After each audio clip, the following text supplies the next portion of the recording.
Tales at Dawn by Moonlight presents you the Carmilla, 1872, by Sheridan Le Fanu.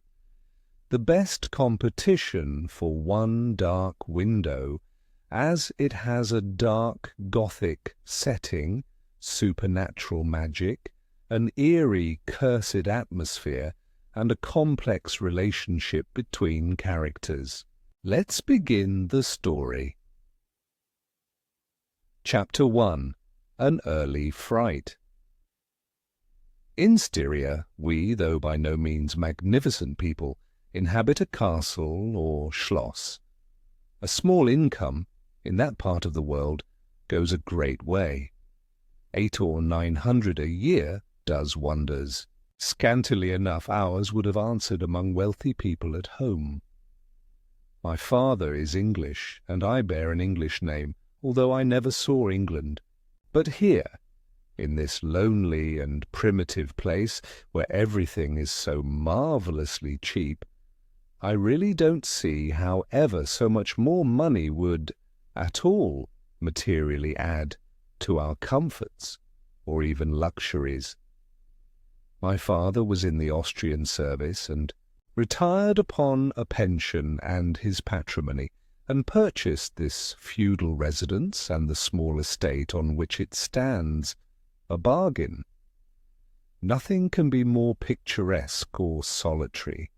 It stands on a slight eminence in a forest. The road, very old and narrow, passes in front of its drawbridge, never raised in my time, and its moat, stocked with perch, and sailed over by many swans, and floating on its surface white fleets of water-lilies. Over all this the schloss shows, its many-windowed front, its towers, and its Gothic chapel. The forest opens in an irregular and very picturesque glade before its gate, and at the right a steep Gothic bridge carries the road over a stream that winds in deep shadow through the wood. I have said that this is a very lonely place. Judge whether I say truth. Looking from the hall door towards the road, the forest in which our castle stands extends 15 miles to the right and 12 to the left. The nearest inhabited village is about 7 of your English miles to the left. The nearest inhabited schloss of any historic associations is that of old General Spielsdorf, nearly 20 miles away to the right. I have said the nearest inhabited village because there is only 3 miles westward, that is to say in the direction of General Spielsdorf's schloss, a ruined village with its quaint little church, now roofless, in the aisle of which are the mouldering tombs of the proud family of Karnstein, now extinct, who once owned the equally desolate chateau, which in the thick of the forest overlooks the silent ruins of the town. Respecting the cause of the desertion of this striking and melancholy spot, there is a legend which I shall relate to you another time. I must tell you now how very small is the party who constitute the inhabitants of our castle. I don't include servants, or those dependents who occupy rooms in the buildings attached to the schloss. Listen, and wonder, my father, who is the kindest man on earth, but growing old, and I, at the date of my story, only 19. 8 years have passed since then. I and my father constituted the family at the schloss. My mother, a Styrian lady, died in my infancy, but I had a good-natured governess who had been with me from, I might almost say, my infancy. I could not remember the time when her fat, benignant face was not a familiar picture in my memory.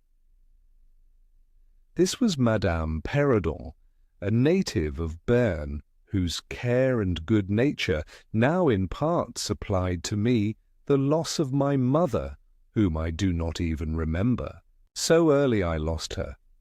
She made a third at our little dinner party. There was a fourth, Mademoiselle de La Fontaine, a lady such as you term, I believe, a finishing governess. She spoke French and German, Madame Perrodon French and broken English, to which my father and I added English, which, partly to prevent its becoming a lost language among us, and partly from patriotic motives, we spoke every day. The consequence was a Babel, at which strangers used to laugh, and which I shall make no attempt to reproduce in this narrative. And there were 2 or 3 young lady friends besides, pretty nearly of my own age, who were occasional visitors for longer or shorter terms, and these visits I sometimes returned. These were our regular social resources, but of course there were chance visits from neighbours of only 5 or 6 leagues distance. My life was, notwithstanding, rather a solitary one, I can assure you. My gouvernante had just so much control over me as you might conjecture such sage persons would have in the case of a rather spoiled girl, whose only parent allowed her pretty nearly her own way in everything. The first occurrence in my existence which produced a terrible impression upon my mind, which in fact never has been effaced, was one of the very earliest incidents of my life which I can recollect. Some people will think it so trifling that it should not be recorded here. You will see, however, by and by why I mention it. The nursery, as it was called, though I had it all to myself, was a large room in the upper story of the castle with a steep oak roof. I can't have been more than 6 years old when one night I awoke and, looking round the room from my bed, failed to see the nursery maid. Neither was my nurse there, and I thought myself alone. I was not frightened, for I was one of those happy children who are studiously kept in ignorance of ghost stories, of fairy tales, and of all such lore as makes us cover up our heads when the door cracks suddenly, or the flicker of an expiring candle makes the shadow of a bedpost dance upon the wall nearer to our faces. I was vexed and insulted at finding myself, as I conceived, neglected, and I began to whimper, preparatory to a hearty bout of roaring, when to my surprise I saw a solemn but very pretty face looking at me from the side of the bed. It was that of a young lady who was kneeling with her hands under the coverlet. I looked at her with a kind of pleased wonder, and ceased whimpering. She caressed me with her hands, and lay down beside me on the bed, and drew me towards her, smiling. I felt immediately delightfully soothed, and fell asleep again. I was wakened by a sensation as if 2 needles ran into my breast very deep at the same moment, and I cried loudly. The lady started back with her eyes fixed on me, and then slipped down upon the floor, and, as I thought, hid herself under the bed. I was now for the first time frightened, and I yelled with all my might and main. Nurse, nursery maid, housekeeper, all came running in, and hearing my story, they made light of it, soothing me all they could meanwhile, but, child as I was, I could perceive that their faces were pale with an unwonted look of anxiety, and I saw them look under the bed and about the room, and peep under tables and pluck open cupboards, and the housekeeper whispered to the nurse, "Lay your hand along that hollow in the bed. Someone did lie there, so sure as you did not. The place is still warm."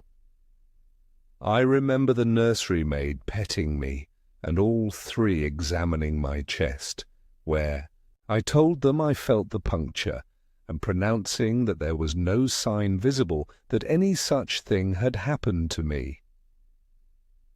The housekeeper and the 2 other servants who were in charge of the nursery remained sitting up all night, and from that time a servant always sat up in the nursery until I was about 14. I was very nervous for a long time after this. A doctor was called in. He was pallid and elderly. How well I remember his long, saturnine face, slightly pitted with smallpox, and his chestnut wig. For a good while, every second day, he came and gave me medicine, which of course I hated.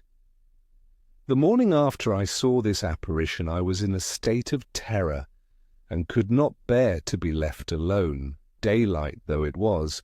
For a moment, I remember my father coming up and standing at the bedside and talking cheerfully, and asking the nurse a number of questions, and laughing very heartily at one of the answers, and patting me on the shoulder, and kissing me, and telling me not to be frightened, that it was nothing but a dream, and could not hurt me. But I was not comforted, for I knew the visit of the strange woman was not a dream, and I was awfully frightened, was a little consoled by the nursery maids assuring me that it was she who had come and looked at me and lain down beside me in the bed, and that I must have been half dreaming not to have known her face. But this, though supported by the nurse, did not quite satisfy me. I remembered, in the course of that day, a venerable old man in a black cassock coming into the room with the nurse and housekeeper, and talking a little to them, and very kindly. To me his face was very sweet and gentle, and he told me they were going to pray, and joined my hands together, and desired me to say softly, while they were praying, "Lord, hear all good prayers for us for Jesus' sake."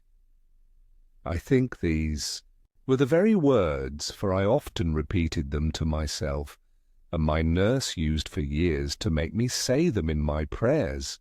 I remembered so well the thoughtful, sweet face of that white-haired old man in his black cassock, as he stood in that rude, lofty, brown room, with the clumsy furniture of a fashion 300 years old about him, and the scanty light entering its shadowy atmosphere through the small lattice.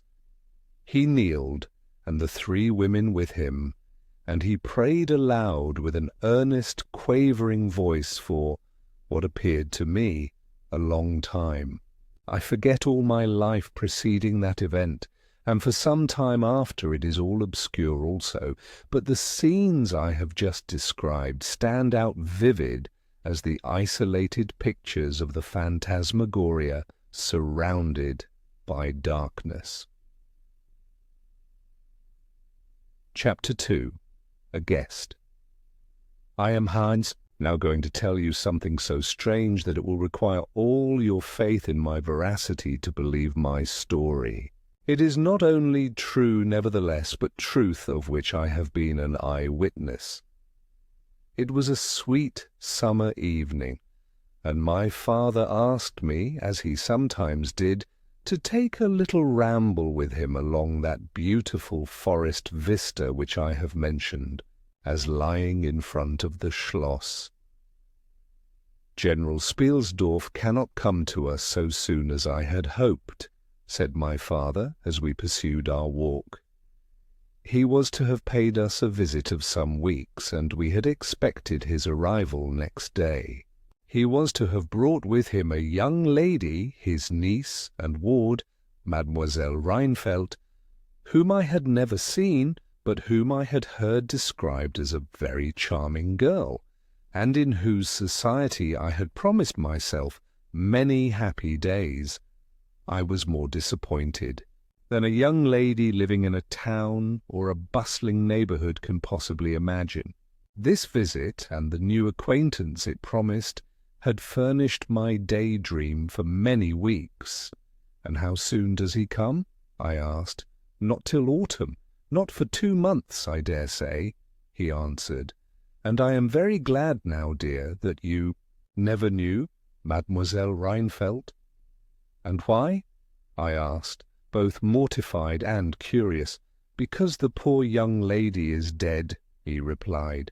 I quite forgot I had not told you, but you were not in the room when I received the General's letter this evening. I was very much shocked. General Spielsdorf had mentioned in his first letter, 6 or 7 weeks before, that she was not so well as he would wish her, but there was nothing to suggest the remotest suspicion of danger. Here is the General's letter, he said, handing it to me. I am afraid he is in great affliction. The letter appears to me to have been written very nearly in distraction. We sat down on a rude bench under a group of magnificent lime trees. The sun was setting with all its melancholy splendour behind the sylvan horizon, and the stream that flows beside our home and passes under the steep old bridge I have mentioned wound through many a group of noble trees almost at our feet, reflecting in its current the fading crimson of the sky. General Spielsdorf's letter was so extraordinary, so vehement, and in some places so self-contradictory that I read it twice over the second time aloud to my father, and was still unable to account for it except by supposing that grief had unsettled his mind. It said, I have lost my darling daughter, for as such I loved her. During the last days of dear Bertha's illness I was not able to write to you. Before then I had no idea of her danger. I have lost her, and now learn, all too late. She died in the peace of innocence, and in the glorious hope of a blessed futurity. The fiend who betrayed our infatuated hospitality has done it all. I thought I was receiving into my house innocence, gaiety, a charming companion for my lost Bertha. Heavens, what a fool have I been! I thank God my child died without a suspicion of the cause of her sufferings. She is gone without so much as conjecturing the nature of her illness and the accursed passion of the agent of all this misery. I devote my remaining days to tracking and extinguishing a monster. I am told I may hope to accomplish my righteous and merciful purpose. At present there is scarcely a gleam of light to guide me.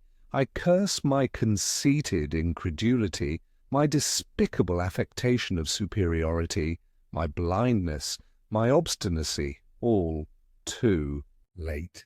I cannot write or talk collectedly. Now I am distracted. So soon as I shall have a little recovered, I mean to devote myself for a time to inquiry, which may possibly lead me as far as Vienna. Some time in the autumn, 2 months hence, or earlier, if I live, I will see you, that is, if you permit me. I will then tell you all that I scarce dare put upon paper now. Farewell. Pray for me, dear friend. In these terms ended this strange letter. Though I had never seen Bertha Rheinfeldt, my eyes filled with tears at the sudden intelligence. I was startled as well as profoundly disappointed. The sun had now set, and it was twilight by the time I had returned the General's letter to my father. It was a soft, clear evening, and we loitered, speculating upon the possible meanings of the violent and incoherent sentences which I had just been reading. We had nearly a mile to walk before reaching the road that passes the Schloss in front, and by that time the moon was shining brilliantly. At the drawbridge we met Madame Perrodon and Mademoiselle de La Fontaine, who had come out, without their bonnets, to enjoy the exquisite moonlight. We heard their voices gabbling in animated dialogue as we approached. We joined them at the drawbridge and turned about to admire with them the beautiful scene. The glade through which we had just walked lay before us. At our left, the narrow road wound away under clumps of lordly trees and was lost to sight amid the thickening forest. At the right, the same road crosses the steep and picturesque bridge near which stands a ruined tower which once guarded that pass, and beyond the bridge an abrupt eminence rises covered with trees and showing in the shadows some grey, ivy-clustered rocks. Over the sward and low grounds a thin film of mist was stealing like smoke, marking the distances with a transparent veil, and here and there we could see the river faintly flashing in the moonlight. No softer, sweeter scene could be imagined.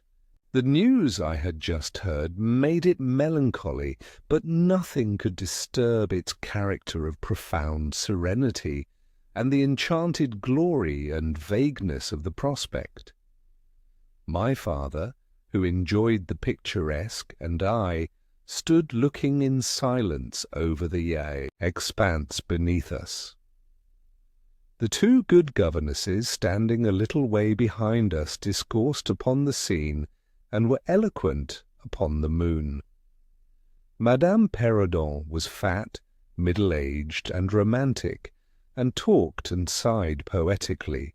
Mademoiselle de La Fontaine, in right of her father, who was a German, assumed to be psychological, metaphysical, and something of a mystic, now declared that when the moon shone with a light so intense it was well known that it indicated a special spiritual activity. The effect of the full moon in such a state of brilliancy was manifold. It acted on dreams, it acted on lunacy, it acted on nervous people, it had marvellous physical influences connected with life.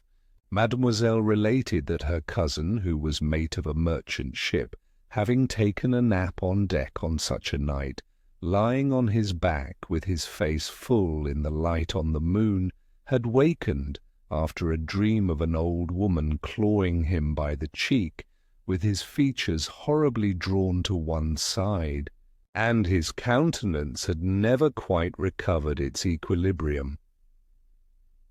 "The moon, this night," she said, "is full of idyllic and magnetic influence. And see, when you look behind you at the front of the Schloss, how all its windows flash and twinkle, with that silvery splendour, as if unseen hands had lighted up the rooms to receive fairy guests.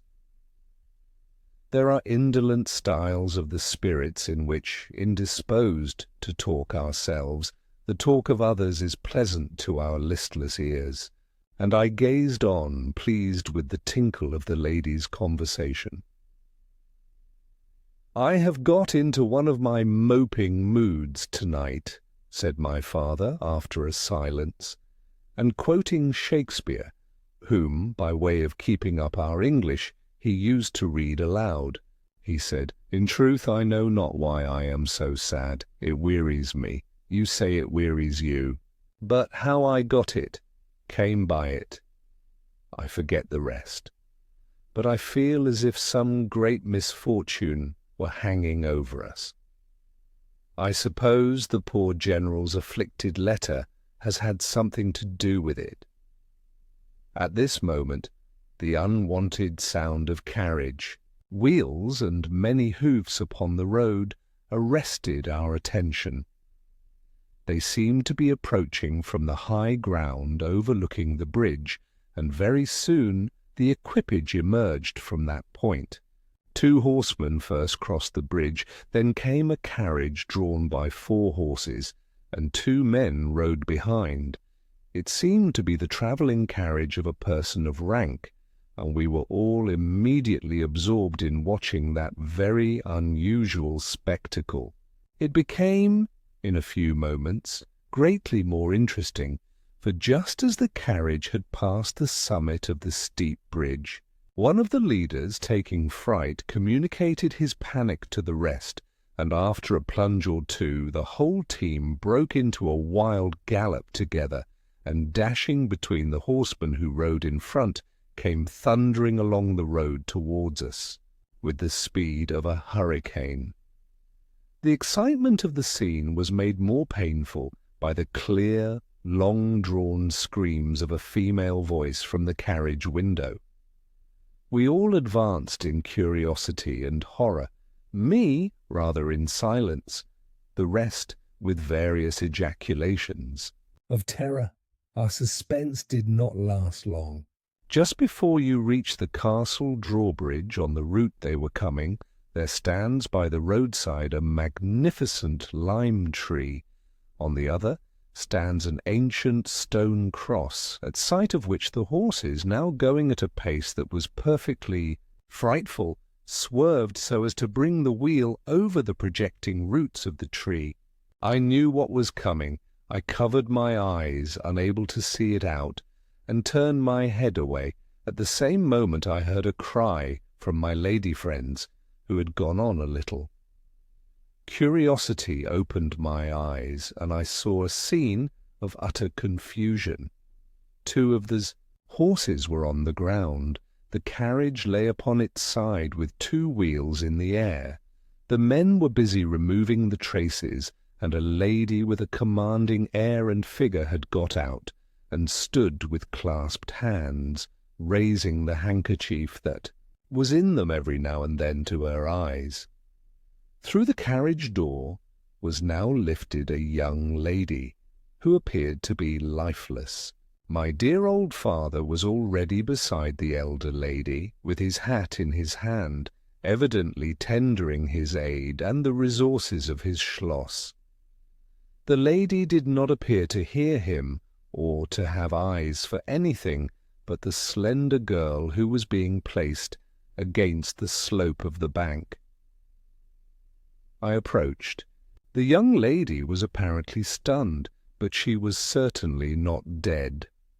My father, who piqued himself on being something of a physician, had just had his fingers on her wrist, and assured the lady, who declared herself her mother, that her pulse, though faint and irregular, was undoubtedly still distinguishable. The lady clasped her hands and looked upward, as if in a momentary transport of gratitude, but immediately she broke out again in that theatrical way which is, I believe, natural to some people. She was what is called a fine-looking woman for her time of life, and must have been handsome. She was tall, but not thin, and dressed in black velvet, and looked rather pale, but with a proud and commanding countenance, though now agitated strangely. Who was ever being so born to calamity? I heard her say with clasped hands as I came up. Here am I, on a journey of life and death, in prosecuting which to lose.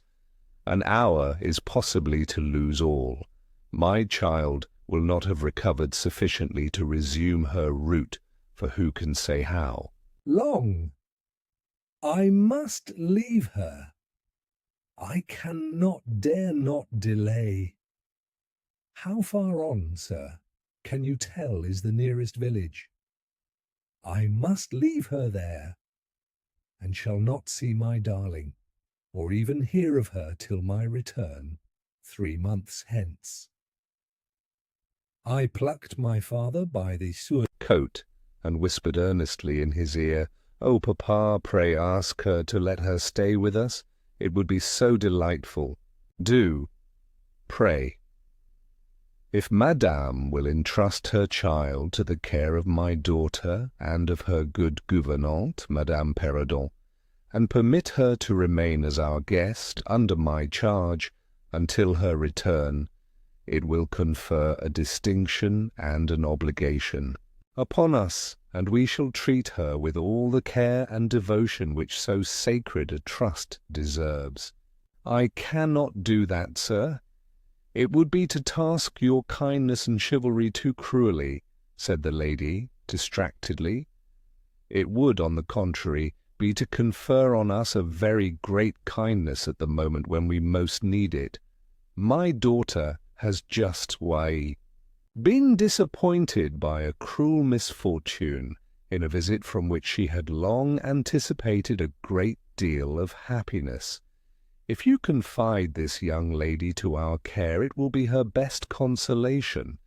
The nearest village on your route is distant, and affords no such inn as you could think of placing your daughter at. You cannot allow her to continue her journey for any considerable distance without danger. If, as you say, you cannot suspend your journey, you must part with her tonight, and nowhere could you do so with more honest assurances of care and tenderness than here." There was something in this lady's air and appearance so distinguished and even imposing, and in her manner so engaging, as to impress one, quite apart from the dignity of her equipage, with a conviction that she was a person of consequence.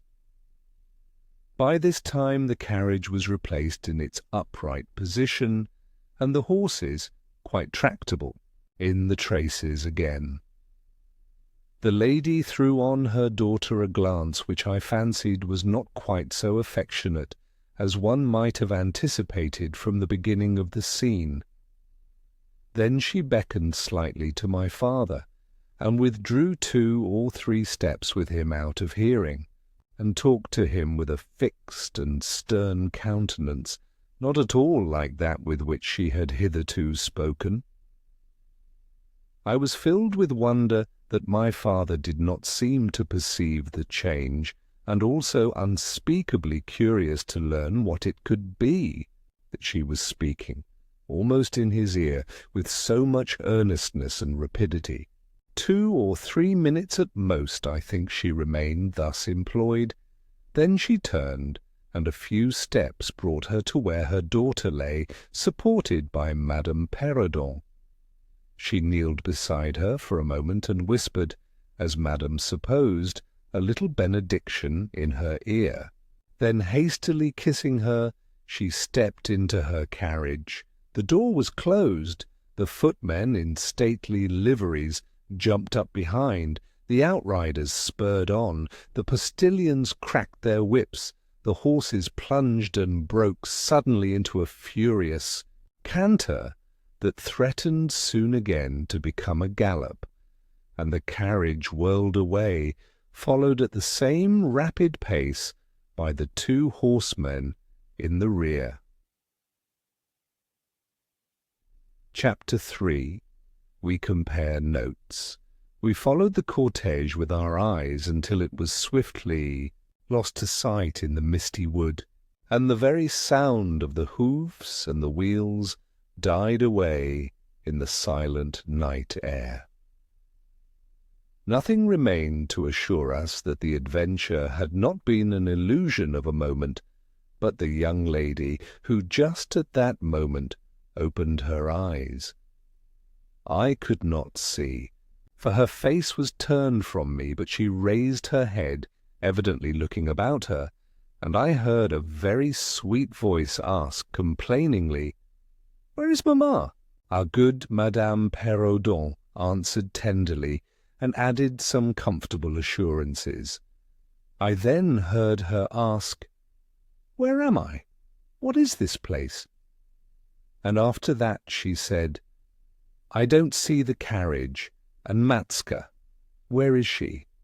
Madame answered all her questions in so far as she understood them, and gradually the young lady remembered how the misadventure came about, and was glad to hear that no one in, or in attendance on, the carriage was hurt, and on learning that her mamma had left her here till her return in about 3 months, she wept. I was going to add my consolations to those of Madame Perrodon, when Mademoiselle de La Fontaine placed her hand upon my arm, saying, "Don't approach. One at a time is as much as she can at present converse with. A very little excitement would possibly overpower her now. As soon as she is comfortably in bed, I thought, I will run up to her room and see her." My father, in the meantime, had sent a servant on horseback for the physician, who lived about 2 leagues away, and a bedroom was being prepared for the young lady's reception. The stranger now rose, and leaning on Madame's arm, walked slowly over the drawbridge and into the castle gate. In the hall, servants waited to receive her, and she was conducted forthwith to her room. The room we usually sat in, as our drawing-room is long, having 4 windows that looked over the moat and drawbridge upon the forest scene I have just described. It is furnished in old carved oak with large carved cabinets, and the chairs are cushioned with crimson Utrecht velvet. The walls are covered with tapestry and surrounded with great gold frames, the figures being as large as life, in ancient and very curious costume, and the subjects represented are hunting, hawking, and generally festive. It is not too stately to be extremely comfortable, and here we had our tea, for with his usual patriotic leanings he insisted that the national beverage should make its appearance regularly with our coffee and chocolate. We sat here this night, and with candles lighted were talking over the adventure. Of the evening, Madame Perrodon and Mademoiselle de La Fontaine were both of our party. The young stranger had hardly lain down in her bed when she sank into a deep sleep, and those ladies had left her in the care of a servant. "How do you like our guest?" I asked as soon as Madame entered. "Tell me all about her." "I like her extremely," answered Madame. "She is, I almost think, the prettiest creature I ever saw, about your age, and so gentle and nice." "She is absolutely beautiful," threw in Mademoiselle, who had peeped for a moment into the other stranger's room. "And such a sweet voice," added Madame Perrodon. "Did you remark a woman in the carriage after it was set up again, who did not get out?" inquired Mademoiselle, "but only looked from the window?" "No, we had not seen her." Then she described a hideous black woman with a sort of coloured turban on her head, and who was gazing all the time from the carriage window, nodding and grinning derisively towards the ladies, with gleaming eyes, and large white eyeballs, and her teeth set as if in fury. "Did you remark what an ill-looking pack of men the servants were?" asked Madame. "Yes," said my father, who had just come in. "Ugly, hang-dog-looking fellows as ever I beheld in my life. I hope they mayn't rob the poor lady in the forest. They are clever rogues, however. They got everything to rights." "In a minute. I dare say they are worn out with too long travelling," said Madame. "Besides looking wicked, their faces were so strangely lean and dark and sullen. I am very curious, I own, but I dare say the young lady will tell you all about it tomorrow if she is sufficiently recovered." "I don't think she will," said my father with a mysterious smile, and a little nod of his head, as if he knew more about it than he cared to tell us. This made us all the more inquisitive as to what had passed between him and the lady in the black velvet, in the brief but earnest interview that had immediately preceded her departure. We were scarcely alone when I entreated him to tell me. He did not need much pressing. "There is no particular reason why I should not tell you."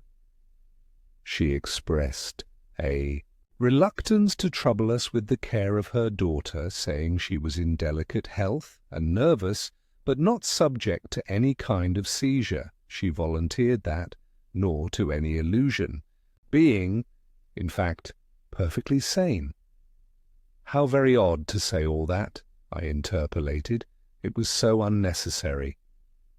At all events it was said, he laughed, and as you wish to know all that passed, which was indeed very little, I tell you, she then said, I am making a long journey of vital importance. She emphasized the word, rapid and secret. I shall return for my child in 3 months. In the meantime, she will be silent as to who we are, whence we come, and whither we are travelling. That is all she said. She spoke very pure French. When she said the word secret, she paused for a few seconds, looking sternly, her eyes fixed on mine. I fancy she makes a great point of that. You saw how quickly she was gone. I hope I have not done a very foolish thing in taking charge of the young lady. For my part, I was delighted. I was longing to see and talk to her, and only waiting till the doctor should give me leave. You who live in towns can have no idea how great an event the introduction of a new friend is in such a solitude as surrounded us. The doctor did not arrive till nearly 1 o'clock, but I could no more have gone to my bed and slept than I could have overtaken on foot the carriage in which the princess in black velvet had driven away. When the physician came down to the drawing-room, it was to report very favourably upon his patient. She was now sitting up, her pulse quite regular, apparently perfectly well. She had sustained no injury, and the little shock to her nerves had passed away quite harmlessly. There could be no harm, certainly, in my seeing her, if we both wished it, and with this permission I sent forthwith to know whether she would allow me to visit her for a few minutes in her room. The servant returned immediately to say that she desired nothing more. You may be sure I was not long in availing myself of this permission. Our visitor lay in one of the handsomest rooms in the Schloss. It was, perhaps, a little stately. There was a sombre piece of tapestry opposite the foot of the bed, representing Cleopatra with the asps to her bosom, and other solemn classic scenes were displayed, a little faded, upon the other walls. But there was gold carving, and rich and varied colour enough in the other decorations of the room to more than redeem the gloom of the old tapestry. There were candles at the bedside. She was sitting up. Her slender, pretty figure, enveloped in the soft silk dressing-gown, embroidered with flowers and lined with thick, quilted silk, which her mother had thrown over her feet as she lay upon the ground. What was it that, as I reached the bedside and had just begun my little greeting, struck me dumb in a moment and made me recoil a step or two from before her?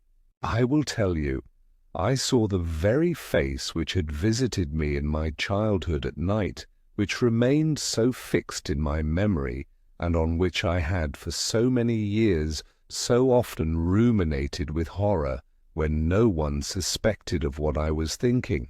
It was pretty, even beautiful, and when I first beheld it wore the same melancholy expression, but this almost instantly lighted into a strange fixed smile of recognition. There was a silence of fully a minute, and then at length she spoke. I could not. "How wonderful!" she exclaimed. 12 years ago I saw your face in a dream, and it has haunted me ever since." "Wonderful indeed," I repeated, overcoming with an effort, the horror that had, for a time, suspended my utterances. 12 years ago, in vision or reality, I certainly saw you. I could not forget your face. It has remained before my eyes ever since. Her smile had softened. Whatever I had fancied strange in it was gone, and it and her dimpling cheeks were now delightfully pretty and intelligent. I felt reassured, and continued more in the vein which hospitality indicated, to bid her welcome, and to tell her how much pleasure her accidental arrival had given us all, and especially what a happiness it was to me. I took her hand as I spoke. I was a little shy, as lonely people are, but the situation made me eloquent and even bold. She pressed my hand. She laid hers upon it, and her eyes glowed, as, looking hastily into mine, she smiled again and blushed. She answered my welcome very prettily. I sat down beside her, still wondering, and she said, "I must tell you my vision about you. It is so very strange that you and I should have had each of the other so vivid a dream, that each should have seen, I you and you me, looking as we do now, when of course we both were mere children. I was a child, about 6 years old, and I awoke from a confused and troubled dream, and found myself in a room, unlike my nursery, wainscoted clumsily in some dark wood, and with cupboards and bedsteads, and chairs, and benches placed about it. The beds were, I thought, all empty, and the room itself without anyone but myself in it. And I, after looking about me for some time, and admiring especially an iron candlestick with 2 branches, which I should certainly know again, crept under one of the beds to reach the window, but as I got from under the bed, I heard someone crying, and looking up, while I was still upon my knees, I saw you, most assuredly you, as I see you now, a beautiful young lady with golden hair and large blue eyes and lips, your lips, you as you are here. Your looks won me. I climbed on the bed and put my arms about you, and I think we both fell asleep. I was aroused by a scream. You were sitting up, screaming. I was frightened, and slipped down upon the ground, and, it seemed to me, lost consciousness for a moment. And when I came to myself, I was again in my nursery at home. Your face I have never forgotten since. I could not be misled by mere resemblance. You are the lady whom I saw then. It was now my turn to relate my corresponding vision, which I did, to the undisguised wonder of my new acquaintance. "I don't know which should be most afraid of the other," she said, again smiling. "If you were less pretty, I think I should be very much afraid of you, but being as you are, and you and I both so young, I feel only that I have made your acquaintance 12 years ago, and have already a right to your intimacy. At all events, it does seem as if we were destined, from our earliest childhood, to be friends. I wonder whether you feel as strangely drawn towards me as I do to you. I have never had a friend. Shall I find one now?" She sighed, and her fine dark eyes gazed passionately on me. Now the truth is, I felt rather unaccountably towards the beautiful stranger. I did feel, as she said, drawn towards her, but there was also something of repulsion. In this ambiguous feeling, however, the sense of attraction immensely prevailed. She interested and won me. She was so beautiful and so indescribably engaging. I perceived now something of languor and exhaustion stealing over her, and hastened to bid her good night. "The doctor thinks," I added, that you ought to have a maid to sit up with you tonight. One of ours is waiting, and you will find her a very useful and quiet creature." "How kind of you, but I could not sleep. I never could with an attendant in the room.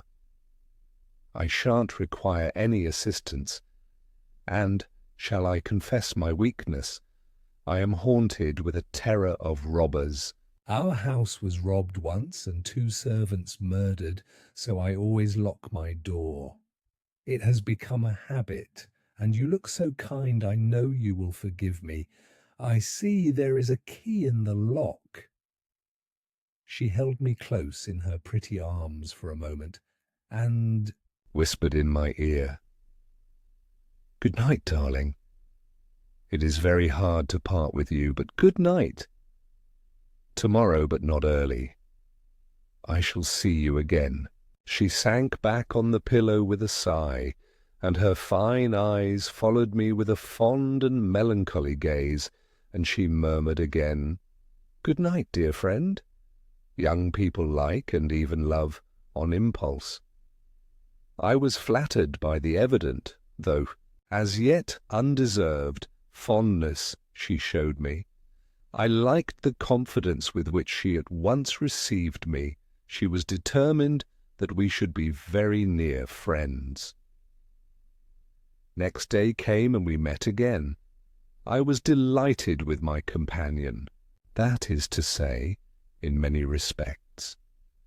Her looks lost nothing in daylight. She was certainly the most beautiful creature I had ever seen, and the unpleasant remembrance of the face presented in my early dream had lost the effect of the first unexpected recognition.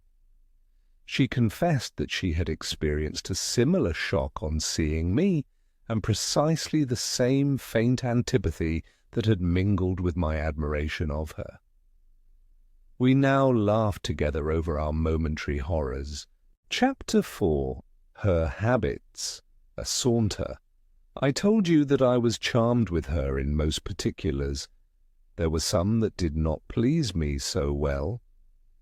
She was above the middle height of women. I shall begin by describing her. She was slender and wonderfully graceful, except that her movements were languid, very languid indeed. There was nothing in her appearance to indicate an invalid. Her complexion was rich and brilliant. Her features were small and beautifully formed. Her eyes large, dark and lustrous. Her hair was quite wonderful.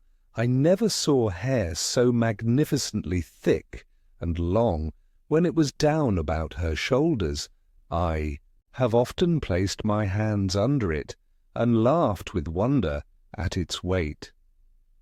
It was exquisitely fine and soft, and in colour a rich, very dark brown, with something of gold. I loved to let it down, tumbling with its own weight, as in her room she lay back in her chair, talking in her sweet, low voice. I used to fold and braid it, and spread it out and play with it. Heavens, if I had but known all, I said there were particulars which did not please me. I have told you that her confidence won me the first night I saw her, but I found that she exercised with respect to herself, her mother, her history, everything. In fact, connected with her life, plans and people, an ever-wakeful reserve. I dare say I was unreasonable. Perhaps I was wrong. I dare say I ought to have respected the solemn injunction laid upon my father by the stately lady in black velvet. But curiosity is a restless and unscrupulous passion, and no one girl can endure with patience that hers should be baffled by another. What harm could it do anyone to tell me what I so ardently desired to know? Had she no trust in my good sense or honour? Why would she not believe me when I assured her so solemnly that I would not divulge one syllable of what she told me to any mortal breathing? There was a coldness, it seemed to me, beyond her years, in her smiling, melancholy, persistent refusal to afford me the least ray of light. I cannot say we quarrelled upon this point, for she would not quarrel upon any. It was, of course, very unfair of me to press her, very ill-bred, but I really could not help it. And I might just as well have let it alone. What she did tell me amounted, in my unconscionable estimation, to nothing. It was all summed up in 3 very vague disclosures. First, her name was Carmilla. Second, her family was very ancient and noble. Third, her home lay in the direction of the west. She would not tell me the name of her family, nor their armorial bearings, nor the name of their estate, nor even that of the country they lived in. You are not to suppose that I worried her incessantly on these subjects. I watched opportunity and rather insinuated than urged my inquiries. Once or twice, indeed, I did attack her more directly, but no matter what my tactics, utter failure was invariably the result. Reproaches and caresses were all lost upon her. But I must add this, that her evasion was conducted with so pretty a melancholy and deprecation, with so many and even passionate declarations of her liking for me and trust in my honour, and with so many promises that I should at last know all, that I could not find it in my heart long to be offended with her. She used to place her pretty arms about my neck, draw me to her, and laying her cheek to mine, murmur with her lips near my ear, "Dearest, your little heart is wounded. Think me not cruel, because I obey the irresistible law of my strength and weakness. If your dear heart is wounded, my wild heart bleeds with yours. In the rapture of my enormous humiliation I live in your warm life, and you shall die, sweetly die, into mine. I cannot help it. As I draw near to you, you, in your turn, will draw near to others, and learn the rapture of that cruelty which yet is love. So for a while seek to know no more of me and mine, but trust me with all your loving spirit." And when she had spoken such a rhapsody, she would press me more closely in her trembling embrace, and her lips in soft kisses gently glow upon my cheek. Her agitations and her language were unintelligible to me. From these foolish embraces, which were not of very frequent occurrence, I must allow, I used to wish to extricate myself, but my energies seemed to fail me. Her murmured words sounded like a lullaby in my ear, and soothed my resistance into a trance, from which I only seemed to recover myself when she withdrew her arms. In these mysterious moods I did not like her. I experienced a strange, tumultuous excitement that was pleasurable, ever and anon mingled with a vague sense of fear and disgust. I had no distinct thoughts about her while such scenes lasted, but I was conscious of a love growing into adoration, and also of abhorrence. This, I know, is paradox, but I can make no other attempt to explain the feeling. I now write, after an interval of more than 10 years, with a trembling hand, with a confused and horrible recollection of certain occurrences and situations in the ordeal through which I was unconsciously passing, though with a vivid and very sharp remembrance of the main current of my story. But I suspect in all lives there are certain emotional scenes, those in which our passions have been most wildly and terribly roused, that are of all others, most vaguely and dimly remembered. Sometimes, after an hour of apathy, my strange and beautiful companion would take my hand and hold it with a fond pressure, renewed again and again, blushing softly, gazing in my face with languid and burning eyes, and breathing so fast that her dress rose and fell with a tumultuous respiration. It was like the ardour of a lover. It embarrassed me, it was hateful, and yet overpowering, and with gloating eyes she drew me to her, and her hot lips travelled along my cheek in kisses, and she would whisper, almost in sobs, "You are mine, you shall be mine, you and I are one forever."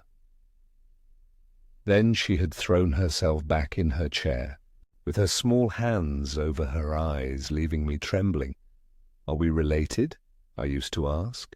"What can you mean by all this?" "I remind you perhaps of someone whom you love, but you must not. I hate it. I don't know you, I don't know myself when you look so and talk so."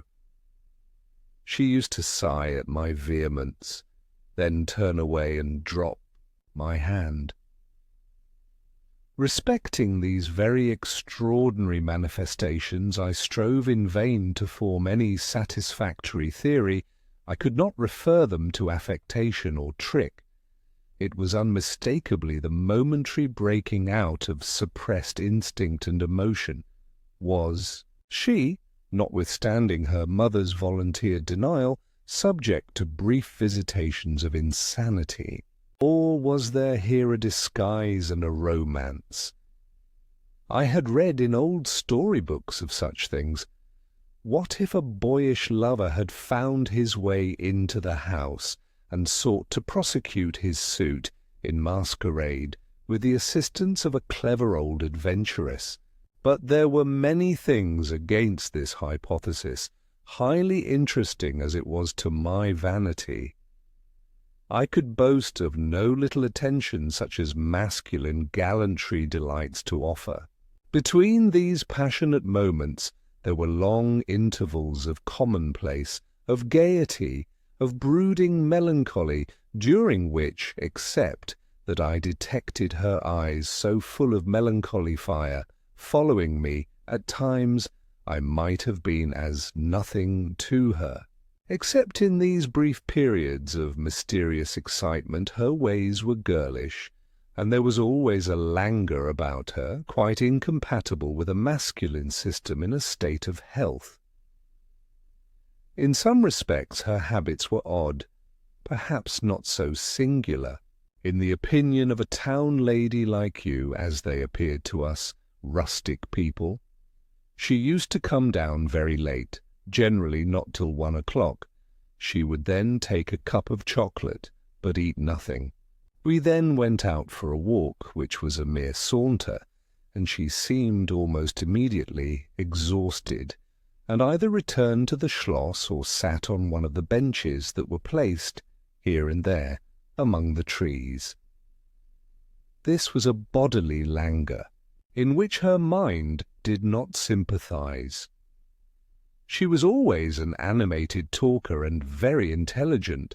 She sometimes alluded for a moment to her own home, or mentioned an adventure or situation, or an early recollection, which indicated a people of strange manners, and described customs of which we knew nothing.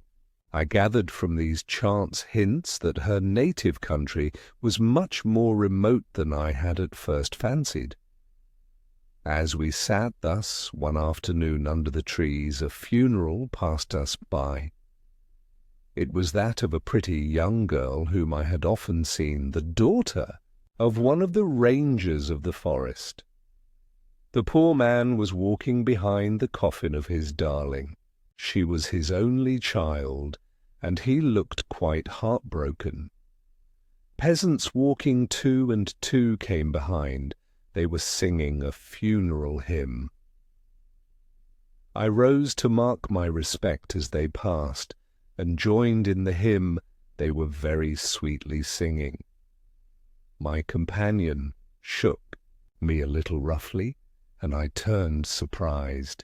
She said brusquely, "Don't you perceive how discordant that is?" "I think it very sweet on the contrary," I answered, vexed at the interruption, and very uncomfortable lest the people who composed the little procession should observe and resent what was passing. I resumed, therefore, instantly, and was again interrupted. "You pierce my ears," said Carmilla, almost angrily, and stopping her ears with her tiny fingers.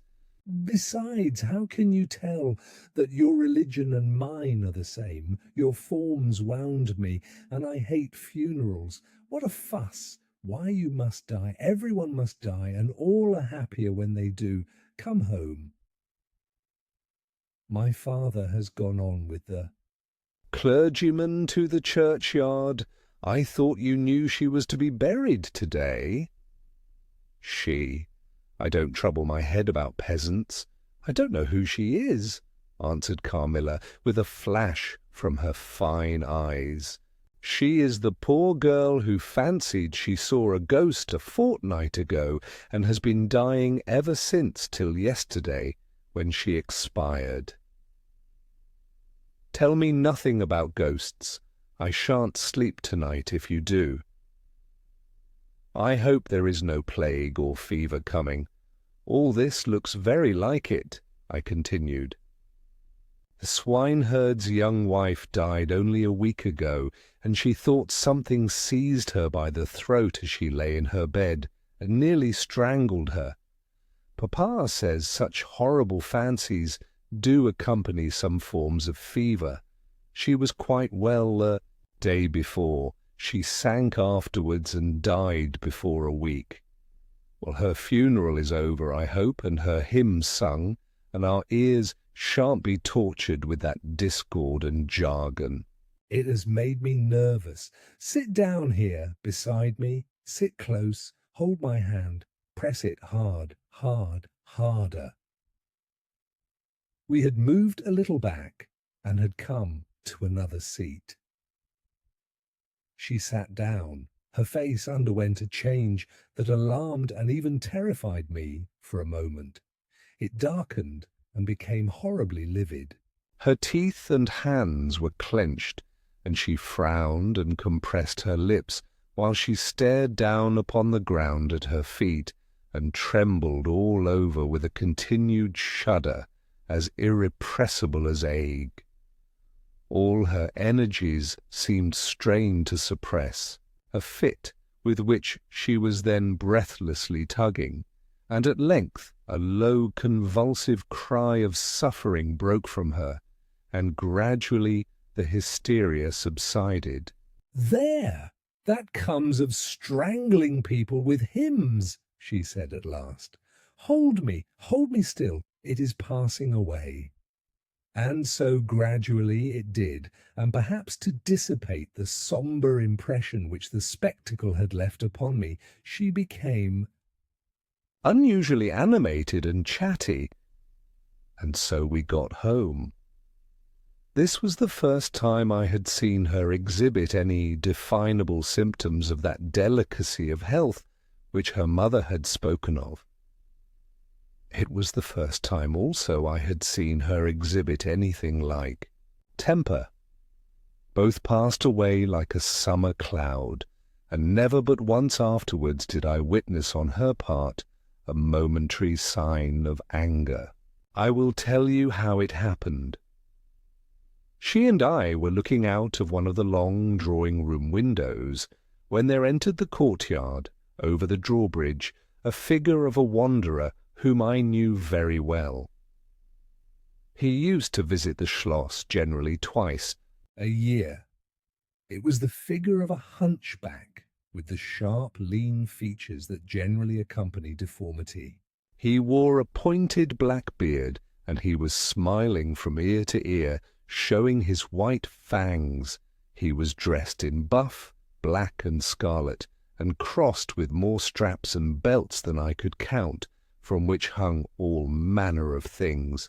Behind, he, carried a magic lantern and 2 boxes, which I well knew, in one of which was a salamander, and in the other a mandrake. These monsters used to make my father laugh.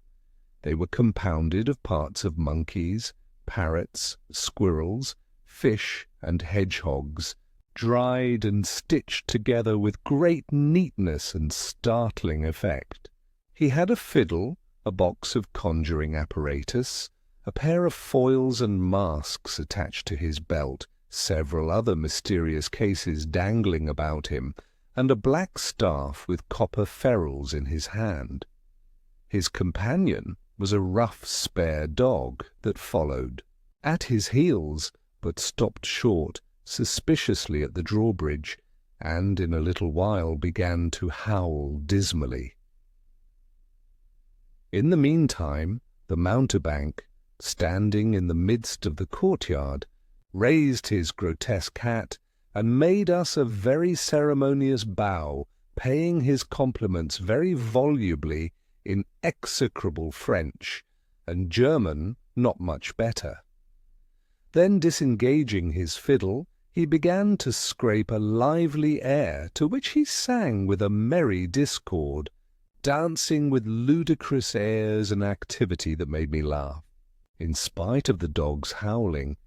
Then he advanced to the window with many smiles and salutations, and his hat in his left hand, his fiddle under his arm, and with a fluency that never took breath, he gabbled a long advertisement of all his accomplishments, and the resources of the various arts which he placed at our service, and the curiosities and entertainments which it was in his power, at our bidding, to display. Will your ladyships be pleased to buy an amulet against the upire, which is going like the wolf I hear through these woods, he said, dropping his hat on the pavement. They are dying of it right and left, and here is a charm that never fails, only pinned to the pillow, and you may laugh in his face. These charms consisted of oblong slips of vellum, with cabalistic ciphers and diagrams upon them. Carmilla instantly purchased one, and so did I. He was looking up, and we were smiling down upon him, amused. At least, I can answer for myself. His piercing black eye, as he looked up in our faces, seemed to detect something that fixed for a moment his curiosity. In an instant he unrolled a leather case full of all manner of odd little steel instruments. "See here, my lady," he said, displaying it, and addressing me. "I profess, among other things less useful, the art of dentistry. Plague take the—" "Dog!" he interpolated. "Silence, beast! He howls, so that your ladyships can scarcely hear a word. Your noble friend, the young lady at your right, has the sharpest tooth, long, thin, pointed, like an awl, like a needle. Ha, ha, ha! With my sharp and long sight, as I look up, I have seen it distinctly. Now, if it happens to hurt the young lady, and I think it must, here am I, here are my file, my punch, my nippers. I will make it round and blunt, if her ladyship pleases."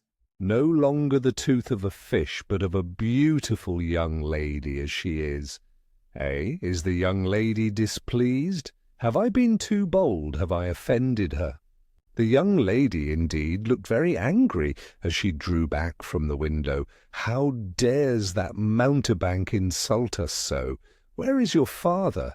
I shall demand redress from him. My father would have had the wretch tied up to the pump and flogged with a cart whip, and burnt to the bones with the cattle brand.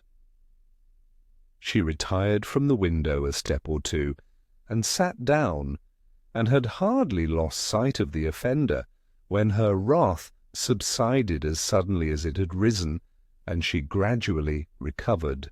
her usual tone, and seemed to forget the little hunchback and his follies. My father was out of spirits that evening. On coming in, he told us that there had been another case very similar to the two fatal ones which had lately occurred. The sister of a young peasant on his estate, only a mile away, was very ill, had been, as she described it, attacked very nearly in the same way, and was now slowly but steadily sinking. All this, said my father, is strictly referable to natural causes. These poor people infect one another with their superstitions, and so repeat in imagination the images of terror that have infested their neighbours. But that very circumstance frightens one horribly, said Carmilla. How so? Inquired my father. I am so afraid of fancying I see such things. I think it would be as bad as reality. We are in God's hands. Nothing can happen without his permission, and all will end well for those who love him. He is our faithful Creator. He has made us all and will take care of us. Creator?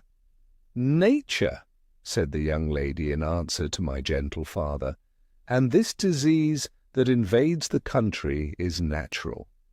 Nature. All things proceed from nature, don't they?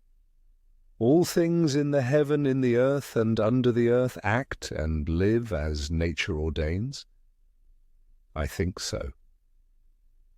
The doctor said he would come here today, said my father, after a silence.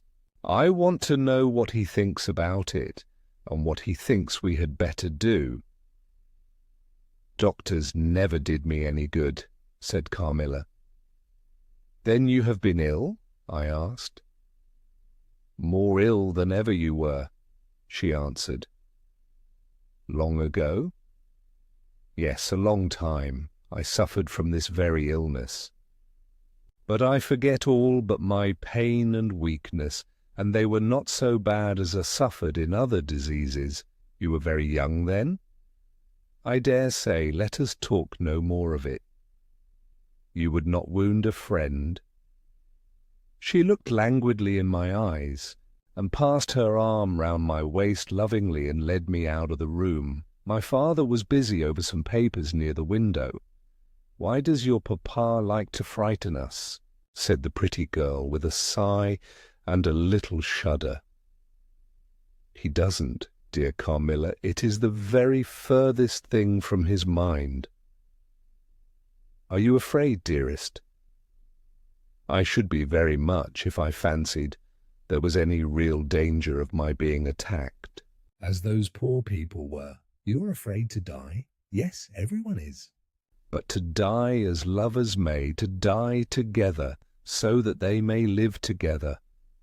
Girls are caterpillars while they live in the world, to be finally butterflies when the summer comes, but in the meantime there are grubs and larvae, don't you see, each with their peculiar propensities, necessities, and structure. So says Monsieur Buffon in his big book, in the next room. Later in the day the doctor came and was closeted with papa for some time. He was a skilful man of 60 and upwards. He wore powder and shaved his pale face as smooth as a pumpkin.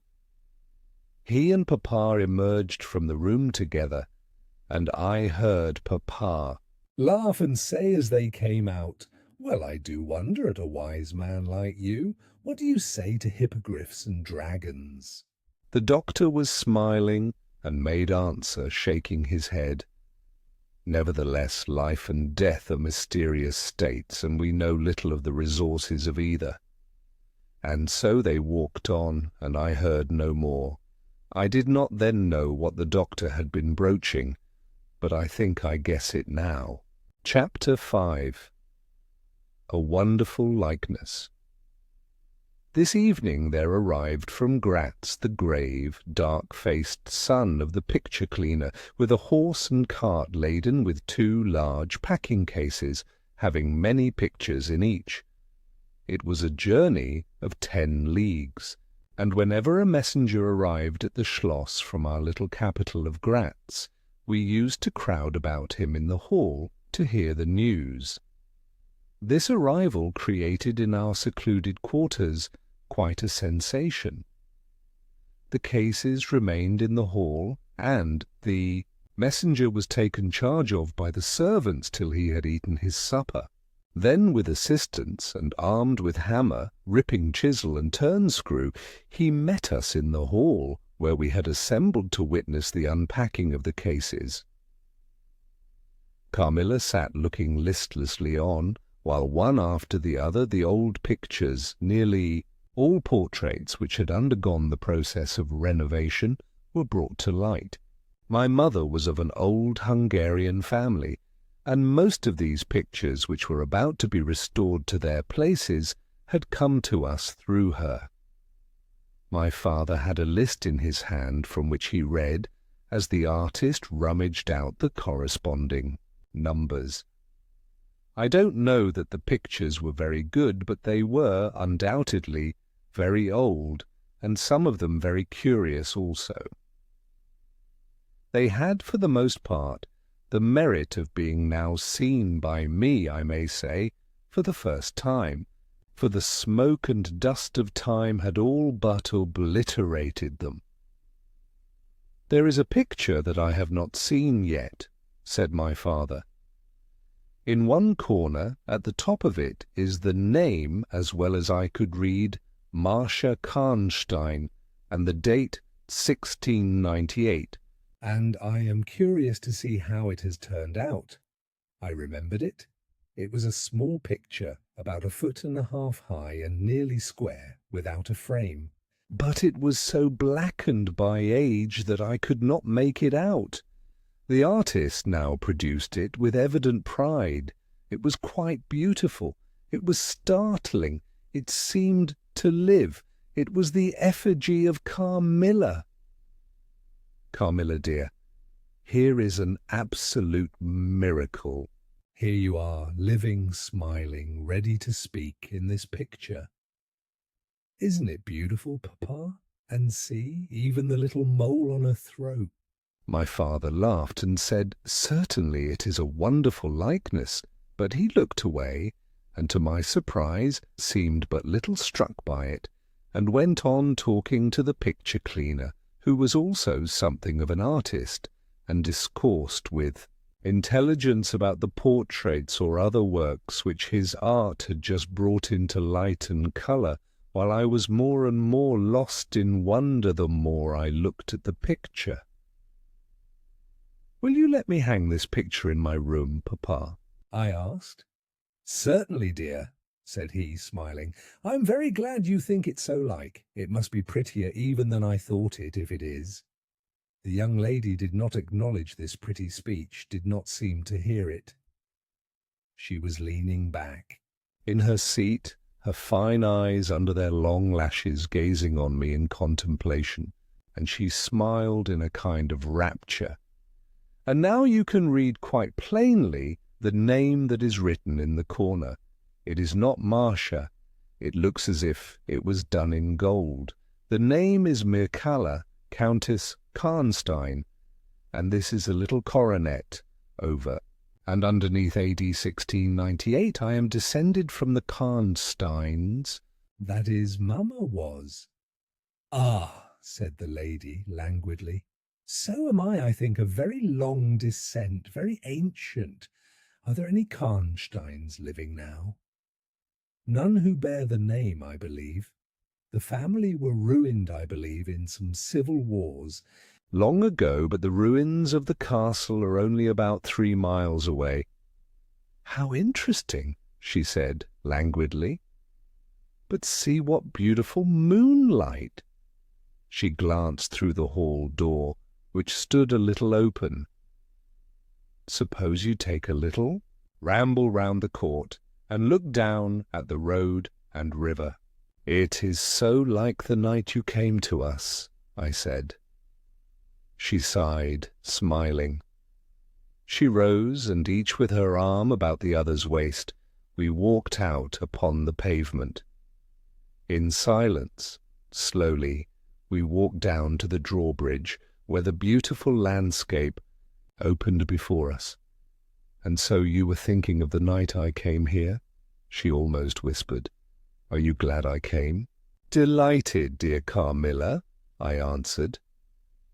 "And you asked for the picture you think like me to hang in your room," she murmured with a sigh, as she drew her arm closer about my waist and let her pretty head sink upon my shoulder.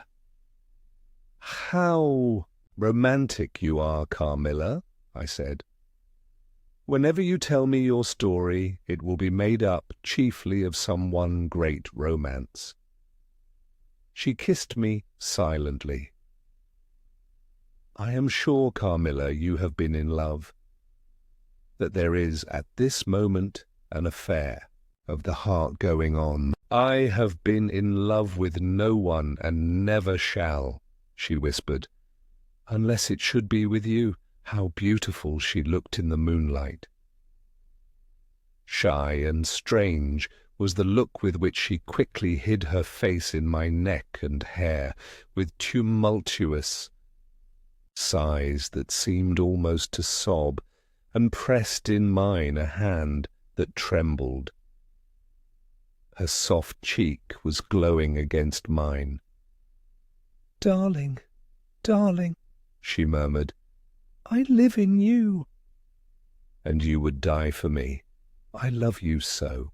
I started from her.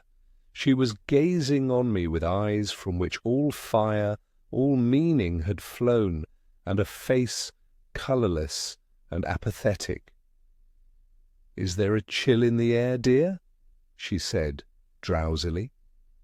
"I almost shiver. Have I been dreaming? Let us come in. Come in. You look ill, Carmilla, a little faint. You certainly must take some wine," I said. "Yes, I will. I'm better now." "I shall be quite well in a few minutes." "Yes, do give me a little wine," answered Carmilla as we approached the door. "Let us look again for a moment. It is the last time perhaps I shall see the moonlight with you. How do you feel now, dear Carmilla?" "Are you really better?" I asked. I was beginning to take alarm lest she should have been stricken with the strange epidemic that they said had invaded the country about us. Papa would be grieved beyond measure, I added, if he thought you were ever so little ill without immediately letting us know. We have a very skilful doctor near us, the physician who was with Papa today. I'm sure he is. I know how kind you all are, but, dear child, I am quite well again. There is nothing ever wrong with me but a little weakness. People say I'm languid. I am incapable of exertion. I can scarcely walk as far as a child of 3 years old, and every now and then the little strength I have falters, and I become as you have just seen me. But after all, I am very easily set up again. In a moment, I am perfectly myself. See how I have recovered." So indeed she had. And she and I talked a great deal, and very animated she was. And the remainder of that evening passed without any recurrence of what I called her infatuations. I mean her crazy talk and looks which embarrassed and even frightened me. But there occurred that night an event which gave my thoughts quite a new turn, and seemed to startle even Carmilla's languid nature into momentary energy. Chapter 6. A Very Strange Agony. When we got into the drawing-room and had sat down to our coffee and chocolate, although Carmilla did not take any, she seemed quite herself again, and Madame and Mademoiselle de La Fontaine joined us, and made a little card party, in the course of which Papa came in for what he called his dish of tea. When the game was over, he sat down beside Carmilla on the sofa and asked her, a little anxiously, whether she had heard from her mother since her arrival. She answered, no. He then asked whether she knew where a letter would reach her at present. I cannot tell, she answered ambiguously, but I have been thinking of leaving you. You have been already too hospitable and too kind to me. I have given you an infinity of trouble, and I should wish to take a carriage tomorrow and post in pursuit of her. I know where I shall ultimately find her, although I dare not yet tell you. But you must not dream of any such thing, exclaimed my father, to my great relief. We can't afford to lose you so, and I won't consent to your leaving us, except under the care of your mother, who was so good as to consent to your remaining with us till she should herself return. I should be quite happy if I knew that you heard from her. But this evening, the accounts of the progress of the mysterious disease that has invaded our neighbourhood grow even more alarming, and my beautiful guest, I do feel the responsibility, unaided by advice from your mother very much. But I shall do my best. And one thing is certain, that you must not think of leaving us without her distinct direction to that effect. We should suffer too much in parting from you to consent to it easily. Thank you, sir, 1,000 times for your hospitality, she answered, smiling bashfully. You have all been too kind to me. I have seldom been so happy in all my life before, as in your beautiful chateau, under your care, and in the society of your dear daughter. So he gallantly, in his old-fashioned way, kissed her hand, smiling and pleased at her little speech. I accompanied Carmilla as usual to her room, and sat and chatted with her while she was preparing for bed. "Do you think," I said at length, "that you will ever confide fully in me?" She turned round, smiling, but made no answer, only continued to smile on me. "You won't answer that?" I said. "You can't answer pleasantly. I ought not to have asked you." "You were quite right to ask me that, or anything. You do not know how dear you are to me, or you could not think any confidence too great to look for. But I am under vows, know none half so awfully, and I dare not tell my story yet, even to you. The time is very near when you shall know everything. You will think me cruel, very selfish, but love is always selfish. The more ardent, the more selfish. How jealous I am you cannot know. You must come with me, loving me to death, or else hate me and still come with me, and hating me through death and after. There is no such word as indifference in my apathetic nature. Now, Carmilla, you are going to talk your wild nonsense again," I said hastily. "Not I, silly. Little fool as I am, and full of whims and fancies, for your sake I'll talk like a sage. Were you ever at a ball?" "No. How you do run on. What is it like? How charming it must be." "I almost forget. It is years ago," I laughed. "You are not so old. Your first ball can hardly be forgotten yet." I remember everything about it, with an effort. I see it all, as divers see what is going on above them, through a medium, dense, rippling, but transparent. There occurred that night what has confused the picture and made its colours faint. I was all but assassinated in my bed, wounded here. She touched her breast, and never was the same since. "Were you near dying?" "Yes, very. A cruel love. strange love that would have taken my life. Love will have its sacrifices, no sacrifice without blood. Let us go to sleep now, I feel so lazy. How can I get up just now and lock my door? She was lying with her tiny hands buried in her rich wavy hair, under her cheek, her little head upon the pillow, and her glittering eyes followed me wherever I moved, with a kind of shy smile that I could not decipher. I bid her good night, and crept from the room with an uncomfortable sensation. I often wondered whether our pretty guest ever said her prayers. I certainly had never seen her upon her knees. In the morning she never came down until long after our family prayers were over, and at night she never left the drawing-room to attend our brief evening prayers in the hall. If it had not been that it had casually come out in one of our careless talks that she had been baptized, I should have doubted her being a Christian.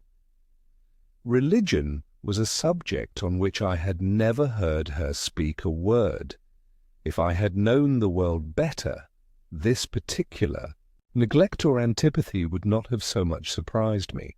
The precautions of nervous people are infectious, and persons of a like temperament are pretty sure, after a time, to imitate them.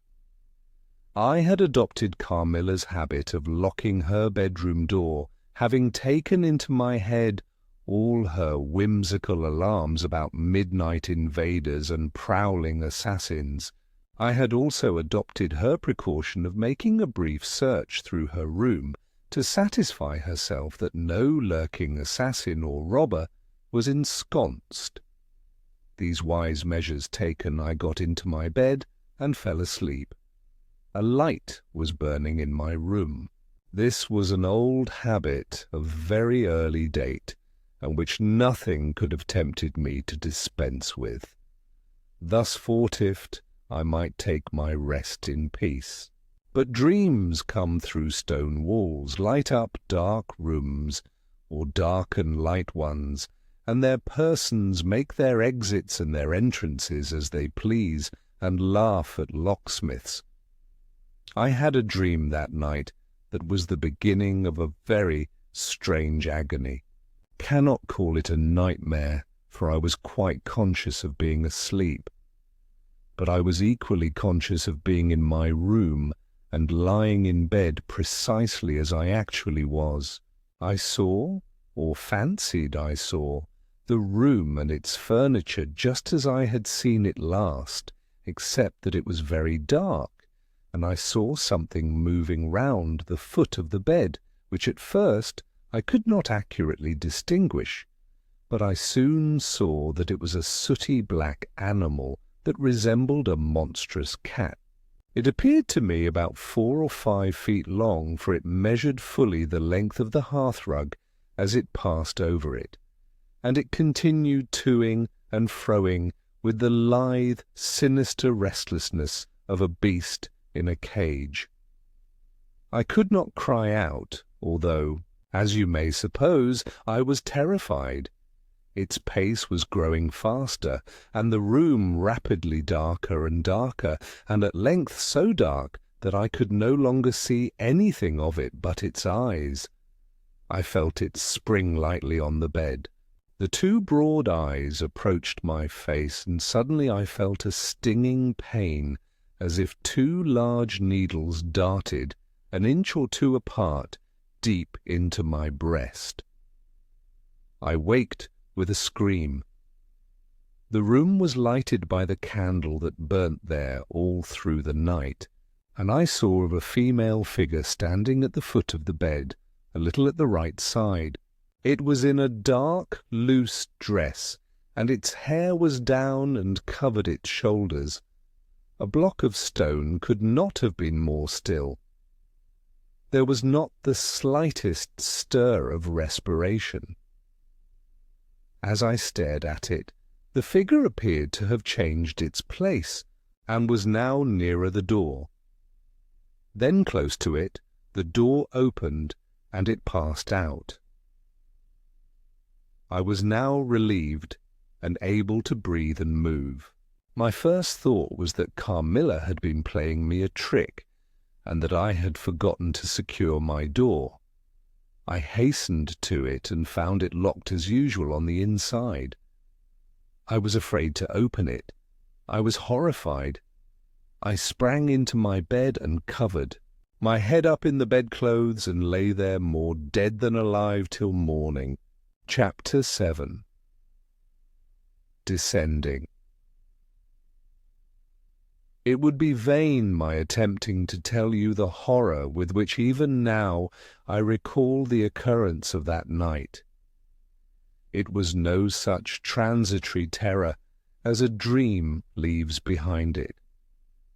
It seemed to deepen by time and communicated itself to the room and the very furniture that had encompassed the apparition.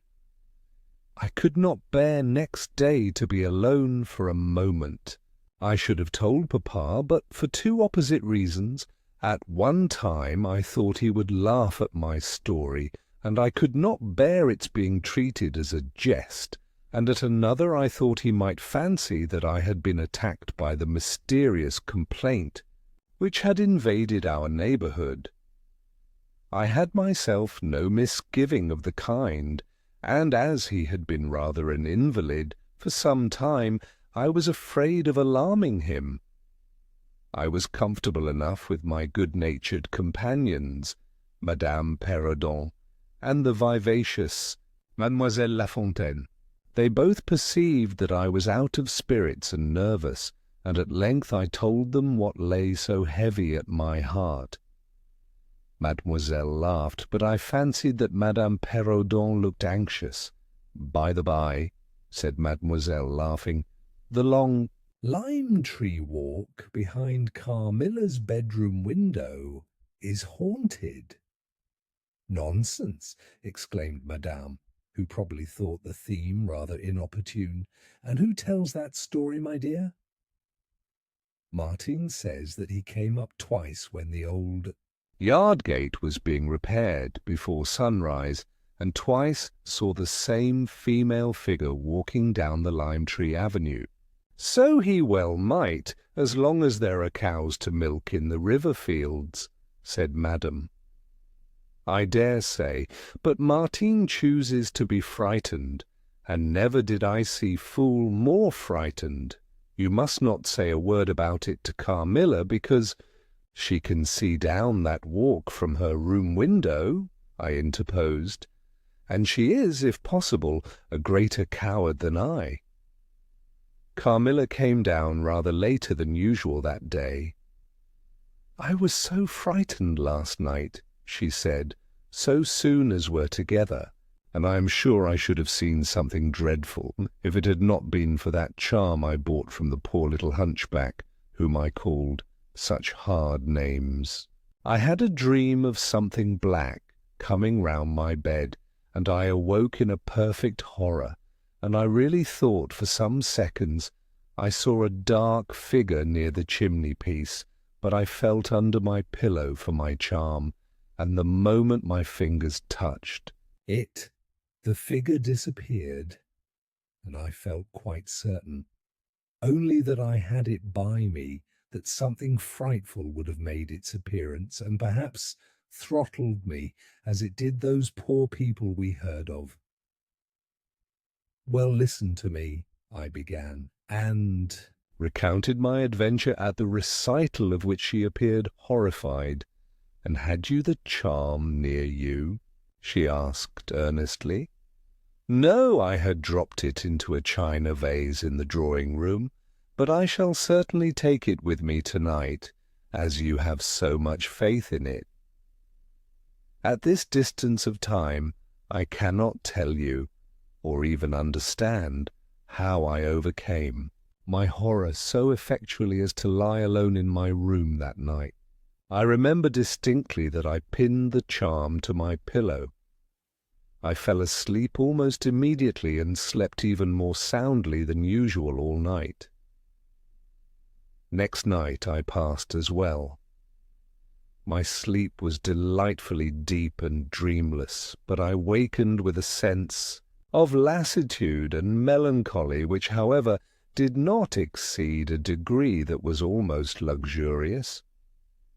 "Well, I told you so," said Carmilla when I described my quiet sleep. "I had such delightful sleep myself last night. I pinned the charm to the breast of my nightdress. It was too far away the night before. I am quite sure it was all fancy, except the dreams. I used to think that evil spirits made dreams, but our doctor told me it is no such thing. Only a fever passing by, or some other malady, as they often do, he said, knocks at the door, and, not being able to get in, passes on with that alarm." "And what do you think the charm is?" said I. "It has been fumigated or immersed in some drug, and is an antidote against the malaria," she answered. "Then it acts only on the body?" "Certainly. You don't suppose that evil spirits are frightened by bits of ribbon or the perfumes of a druggist's shop? No, these complaints, wandering in the air, begin by trying the nerves, and so infect the brain, but before they can seize upon you, the antidote repels them. That, I am sure, is what the charm has done for us. It is nothing magical, it is simply natural. I should have been happier if I could have quite agreed with Carmilla, but I did my best, and the impression was a little losing its force. For some nights I slept profoundly, but still every morning I felt the same lassitude, and a languor weighed upon me all day. I felt myself a changed girl. A strange melancholy was stealing over me, a melancholy that I would not have interrupted. Dim thoughts of death began to open, and an idea that I was slowly sinking took gentle and, somehow, not unwelcome, possession of me. If it was sad, the tone of mind which this induced was also sweet. Whatever it might be, my soul acquiesced in it. I would not admit that I was ill. I would not consent to tell my papa, or to have the doctor sent for. Carmilla became more devoted to me than ever, and her strange paroxysms of languid adoration more frequent. She used to gloat on me with increasing ardour the more my strength and spirits waned. This always shocked me like a momentary glare of insanity. Without knowing it, I was now in a pretty advanced stage of the strangest illness under which mortal ever suffered. There was an unaccountable fascination in its earlier symptoms that more than reconciled me to the incapacitating effect of that stage of the malady. This fascination increased for a time until it reached a certain point, when gradually a sense of the horrible mingled itself with it, deepening, as you shall hear, until it discoloured and perverted the whole state of my life. The first change I experienced was rather agreeable. It was very near the turning point from which began the descent of Avernus. Certain vague and strange sensations visited me in my sleep. The prevailing one was of that pleasant, peculiar cold thrill which we feel in bathing when we move against the current of a river. This was soon accompanied by dreams that seemed interminable, and were so vague that I could never recollect their scenery and persons, or any one connected portion of their action. But they left an awful impression and a sense of exhaustion, as if I had passed through a long period of great mental exertion and danger. After all these dreams, there remained on waking a remembrance of having been in a place very nearly dark, and of having spoken to people whom I could not see, and especially of one clear voice, of a female's, very deep, that spoke as if at a distance, slowly, and producing always the same sensation of indescribable solemnity and fear. Sometimes there came a sensation as if a hand was drawn softly along my cheek and neck. Sometimes it was as if warm lips kissed me, and longer and more lovingly as they reached my throat. But there the caress fixed itself. My heart beat faster, my breathing rose and fell rapidly and full drawn. A sobbing that rose into a sense of strangulation supervened and turned into a dreadful convulsion in which my senses left me and I became unconscious. It was now 3 weeks since the commencement of this unaccountable state. My sufferings had, during the last week, told upon my appearance. I had grown pale, my eyes were dilated and darkened underneath, and the languor which I had long felt began to display itself in my countenance. My father asked me often whether I was ill, but, with an obstinacy which now seems to me unaccountable, I persisted in assuring him that I was quite well. In a sense, this was true. I had no pain, I could complain of no bodily derangement. My complaint seemed to be one of the imagination or the nerves, and, horrible as my sufferings were, I kept them, with a morbid reserve, very nearly to myself. It could not be that terrible complaint which the peasants called the upire, for I had now been suffering for 3 weeks, and they were seldom ill for much more than 3 days, when death put an end to their miseries. Carmilla complained of dreams and feverish sensations, but by no means of so alarming a kind as mine. I say that mine were extremely alarming. Had I been capable of comprehending my condition, I would have invoked aid and advice on my knees. The narcotic of an unsuspected influence was acting upon me, and my perceptions were benumbed. I am going to tell you now of a dream that led immediately to an odd discovery. One night, instead of the voice I was accustomed to hear in the dark, I heard one, sweet and tender, and at the same time terrible, which said, "Your mother warns you to beware of the assassin."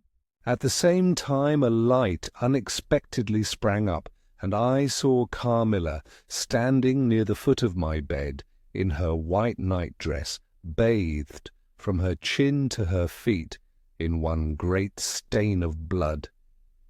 I wakened with a shriek, possessed with the one idea that Carmilla was being murdered. I remember springing from my bed, and my next recollection is that of standing on the lobby, crying for help. Madame and Mademoiselle came scurrying out of their rooms in alarm. A lamp burned always on the lobby, and seeing me they soon learned the cause of my terror.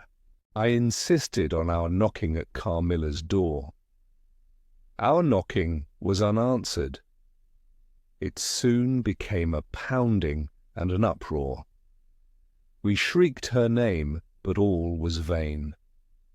We all grew frightened, for the door was locked. We hurried back in panic to my room. There we rang the bell long and furiously. If my father's room had been at that side of the house, we would have called him up at once to our aid. But, alas, he was quite out of hearing, and to reach him involved an excursion for which we none of us had courage. Servants, however, soon came running up the stairs. I had got on my dressing gown and slippers meanwhile, and my companions were already similarly furnished. Recognizing the voices of the servants on the lobby, we sallied out together, and having renewed, as fruitlessly, our summons at Carmilla's door, I ordered the men to force the lock. They did so, and we stood, holding our lights aloft, in the doorway, and so stared into the room.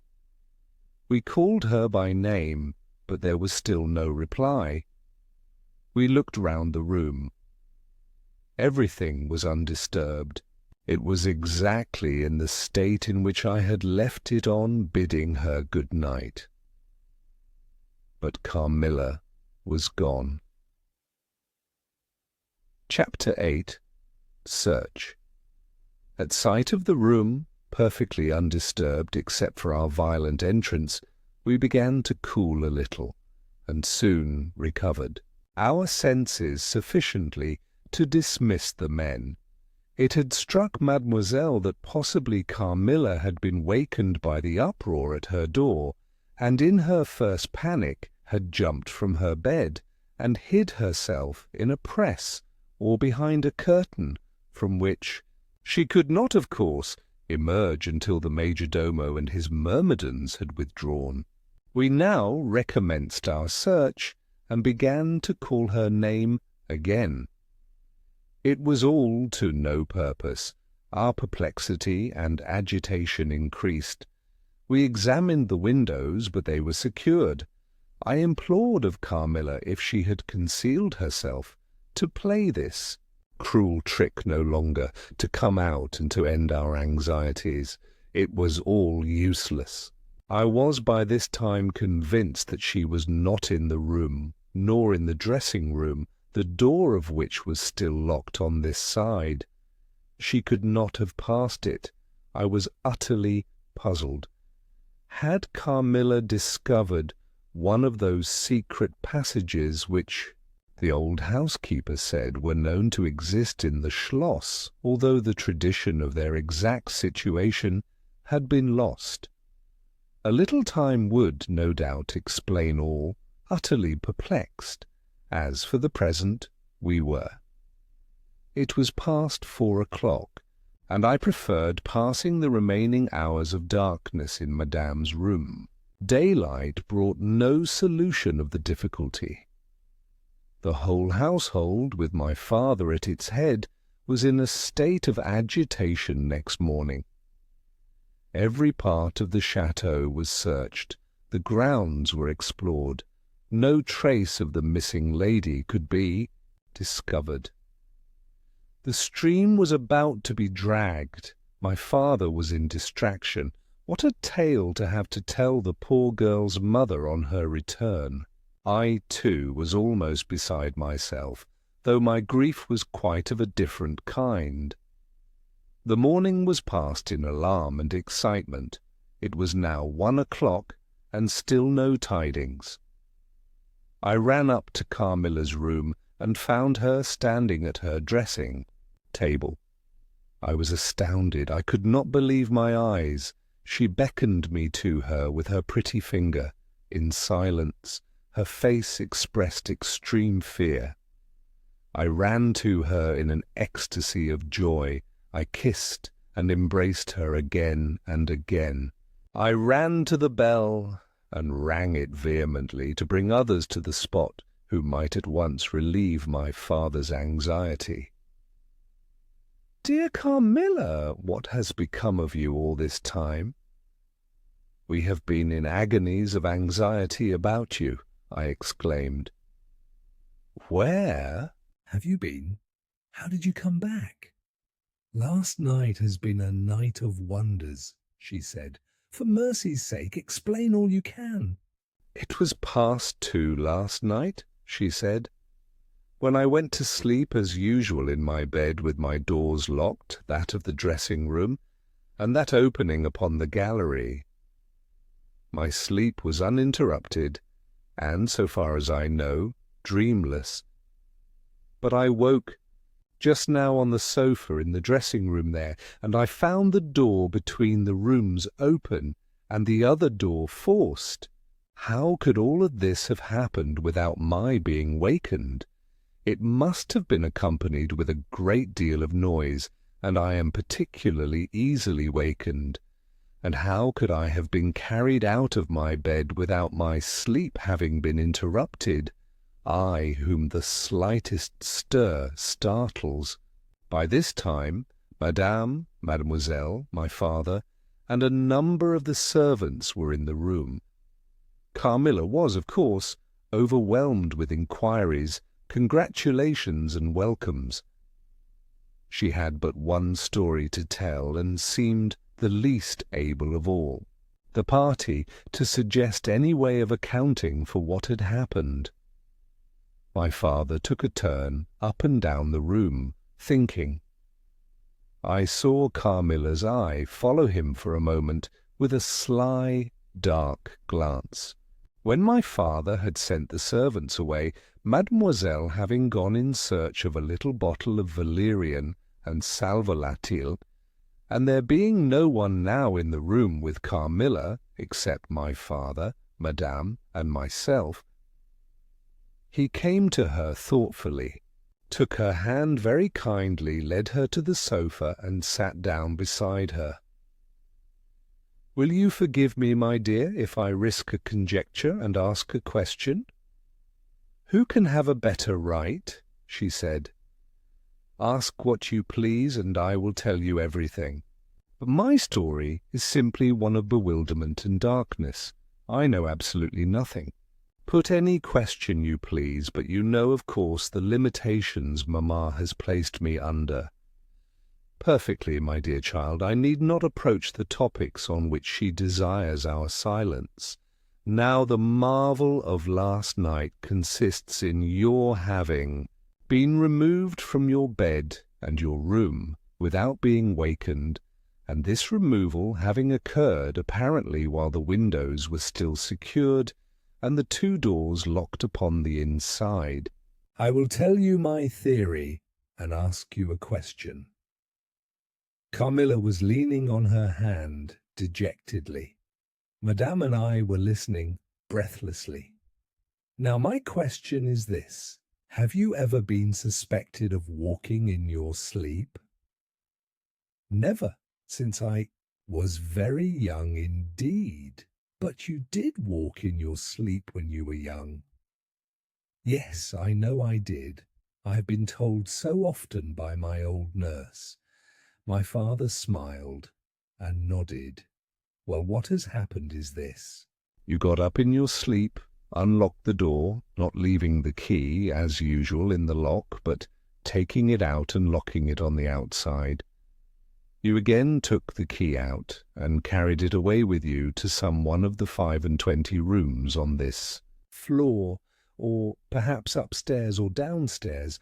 There are so many rooms and closets, so much heavy furniture and such accumulations of lumber that it would require a week to search this old house thoroughly. Do you see now what I mean? I do, but not all, she answered. And how, Papa, do you account for her finding herself on the sofa in the dressing-room, which we had searched so carefully? She came there after you had searched it, still in her sleep, and at last awoke spontaneously, and was as much surprised to find herself where she was as anyone else. I wish all mysteries were as easily and innocently explained as yours, Carmilla, he said, laughing, and so we may congratulate ourselves on the certainty that the most natural explanation of the occurrence is one that involves no drugging. No tampering with locks, no burglars or poisoners or witches, nothing that need alarm Carmilla or anyone else for our safety. Carmilla was looking charmingly. Nothing could be more beautiful than her tints. Her beauty was, I think, enhanced by that graceful languor that was peculiar to her. I think my father was silently contrasting her looks with mine, for he said, "I wish my poor Laura was looking more like herself," and he sighed. So our alarms were happily ended, and Carmilla restored to her friends. Chapter 9. The Doctor. As Carmilla would not hear of an attendant sleeping in her room, my father arranged that a servant should sleep outside her door, so that she would not attempt to make another such excursion without being arrested at her own door. That night passed quietly, and next morning early the doctor, whom my father had sent for without telling me a word about it, arrived to see me. Madame accompanied me to the library, and there the grave little doctor, with white hair and spectacles, whom I mentioned before, was waiting to receive me.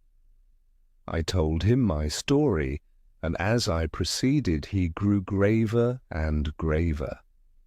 We were standing, he and I, in the recess of one of the windows, facing one another. When my statement was over, he leaned with his shoulders against the wall, and with his eyes fixed on me earnestly, with an interest in which was a dash of horror. After a minute's reflection, he asked Madame if he could see my father. He was sent for accordingly, and as he entered smiling, he said, "I dare say, Doctor, you are going to tell me that I am an old fool for having brought you here. I hope I am." But his smile faded into shadow as the doctor, with a very grave face, beckoned him to him.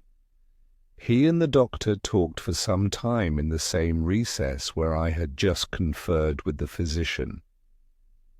It seemed an earnest and argumentative conversation. The room is very large, and I and Madame stood together, burning with curiosity, at the farther end. Not a word could we hear, however, for they spoke in a very low tone, and the deep recess of the window quite concealed the doctor from view, and very nearly my father, whose foot, arm, and shoulder only could we see, and the voices were, I suppose, all the less audible for the sort of closet which the thick wall and window formed. After a time, my father's face looked into the room. It was pale, thoughtful, and, I fancied, agitated. "Laura, dear, come here for a moment. Madame, we shan't trouble you, the doctor says, at present." Accordingly, I approached, for the first time a little alarmed, for although I felt very weak, I did not feel ill, and strength, one always fancies, is a thing that may be picked up when we please. My father held out his hand to me as I drew near, but he was looking at the doctor, and he said, "It certainly is very odd. I don't understand it quite. Laura, come here, dear. Now attend to Dr. Spielsberg and recollect yourself. You mentioned a sensation like that of 2 needles piercing the skin, somewhere about your neck on the night when you experienced your first horrible dream. Is there still any soreness?" "None at all," I answered.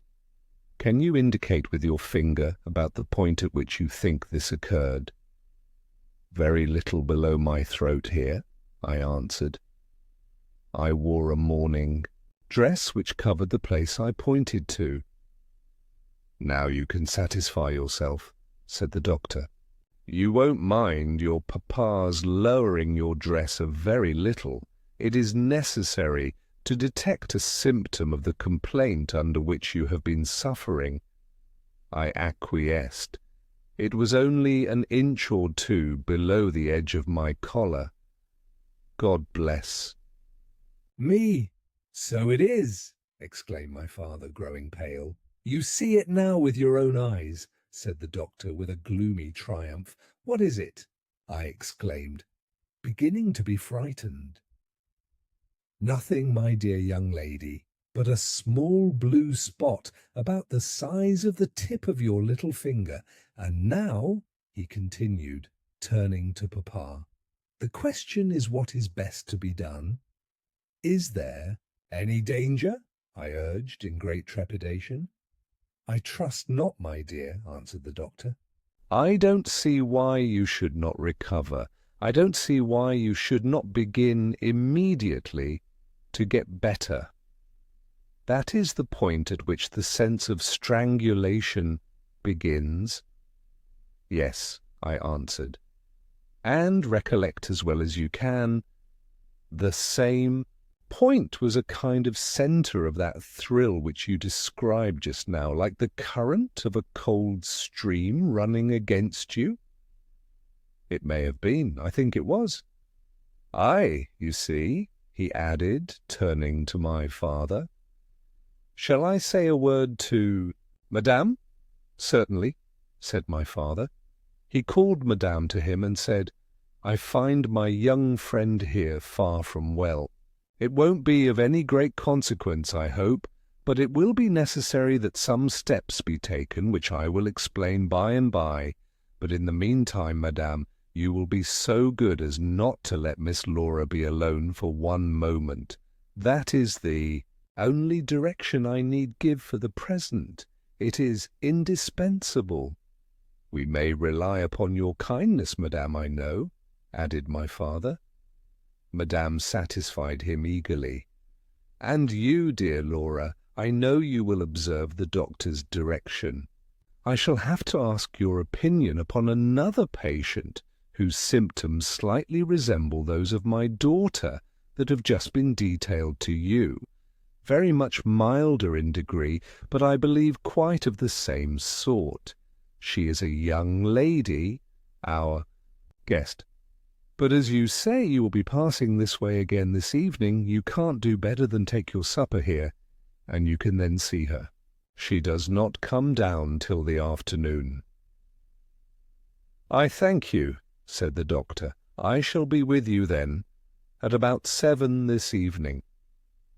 And then they repeated their directions to me and to Madame, and with this parting charge, my father left us and walked out with the doctor, and I saw them pacing together up and down between the road and the moat on the grassy platform in front of the castle, evidently absorbed in earnest conversation. The doctor did not return. I saw him mount his horse there, take his leave, and ride away eastward through the forest. Nearly at the same time I saw the man arrive from Dranfield with the letters and dismount and hand the bag to my father. In the meantime, Madame and I were both busy, lost in conjecture as to the reasons of the singular and earnest direction which the doctor and my father had concurred in imposing. Madame, as she afterwards told me, was afraid the doctor apprehended a sudden seizure, and that without prompt assistance I might either lose my life in a fit, or at least be seriously hurt. The interpretation did not strike me, and I fancied, perhaps luckily for my nerves, that the arrangement was prescribed simply to secure a companion who would prevent my taking too much exercise, or eating unripe fruit, or doing any of the 50 foolish things to which young people are supposed to be prone. About half an hour after my father came in, he had a letter in his hand, and said, "This letter had been delayed. It is from General Spielsdorf. He might have been here yesterday. He may not come till tomorrow, or he may be here today." He's put the open letter into my hand, but he did not look pleased, as he used when a guest, especially one so much loved as the General, was coming. On the contrary, he looked as if he wished him at the bottom of the Red Sea. There was plainly something on his mind which he did not choose to divulge. "Papa, darling, will you tell me this?" said I, suddenly laying my hand on his arm and looking, I am sure, imploringly in his face. "Perhaps," he answered, smoothing my hair caressingly over my eyes. "Does the doctor think me very ill?" "No, dear. He thinks if right steps are taken, you will be quite well again, at least on the high road to a complete recovery, in a day or two," he answered, a little dryly. "I wish our good friend the General had chosen any other time. That is, I wish you had been perfectly well to receive him." "But do tell me, Papa," I insisted, "what does he think is the matter with me?" "Nothing. You must not plague me with questions," he answered, with more irritation than I ever remember him to have displayed before. And seeing that I looked wounded, I suppose, he kissed me and added, "You shall know all about it in a day or two. That is all that I know. In the meantime, you are not to trouble your head about it." He turned and left the room, but came back before I had done wondering and puzzling over the oddity of all this. It was merely to say that he was going to Karnstein, and had ordered the carriage to be ready at 12, and that I and Madame should accompany him. He was going to see the priest who lived near those picturesque grounds upon business, and as Carmilla had never seen them, she could follow when she came down with Mademoiselle, who would bring materials for what you call a picnic, which might be laid for us in the ruined castle. At 12 o'clock, accordingly, I was ready, and not long after my father, Madame, and I set out upon our projected drive. Passing the drawbridge, we turn to the right and follow the road over the steep Gothic bridge westward to reach the deserted village and ruined castle of Karnstein. No sylvan drive can be fancied prettier. The ground breaks into gentle hills and hollows, all clothed with beautiful wood, totally destitute of the comparative formality which artificial planting and early culture and pruning impart. The irregularities of the ground often lead the road out of its course, and cause it to wind beautifully round the sides of broken hollows and the steeper sides of the hills, among varieties of ground almost inexhaustible. Turning one of these points, we suddenly encountered our old friend the General riding towards us, attended by a mounted servant. His portmanteaus were following in a hired wagon, such as we term a cart. The General dismounted as we pulled up, and after the usual greetings was easily persuaded to accept the vacant seat in the carriage, and send his horse on with his servant to the Schloss. Chapter 10. Bereaved. It was about 10 months since we had last seen him, but that time had sufficed to make an alteration of years in his appearance. He had grown thinner, something of gloom and anxiety had taken the place of that cordial serenity which used to characterize his features. His dark blue eyes, always penetrating, now gleamed with a sterner light from under his shaggy grey eyebrows. It was not such a change as grief alone usually induces, and angrier passions seem to have had their share in bringing it about. We had not long resumed our drive when the General began to talk, with his usual soldierly directness, of the bereavement, as he termed it, which he had sustained in the death of his beloved niece and ward, and he then broke out in a tone of intense bitterness and fury, inveighing against the hellish arts to which he had fallen a victim, and expressing, with more exasperation than piety, his wonder that heaven should tolerate so monstrous an indulgence of the lusts and malignity of hell. My father, who saw at once that something very extraordinary had befallen, asked him, if not too painful to him, to detail the circumstances which he thought justified the strong terms in which he expressed himself. "I should tell you all with pleasure," said the General, "but you would not believe me." "Why should I not?" he asked.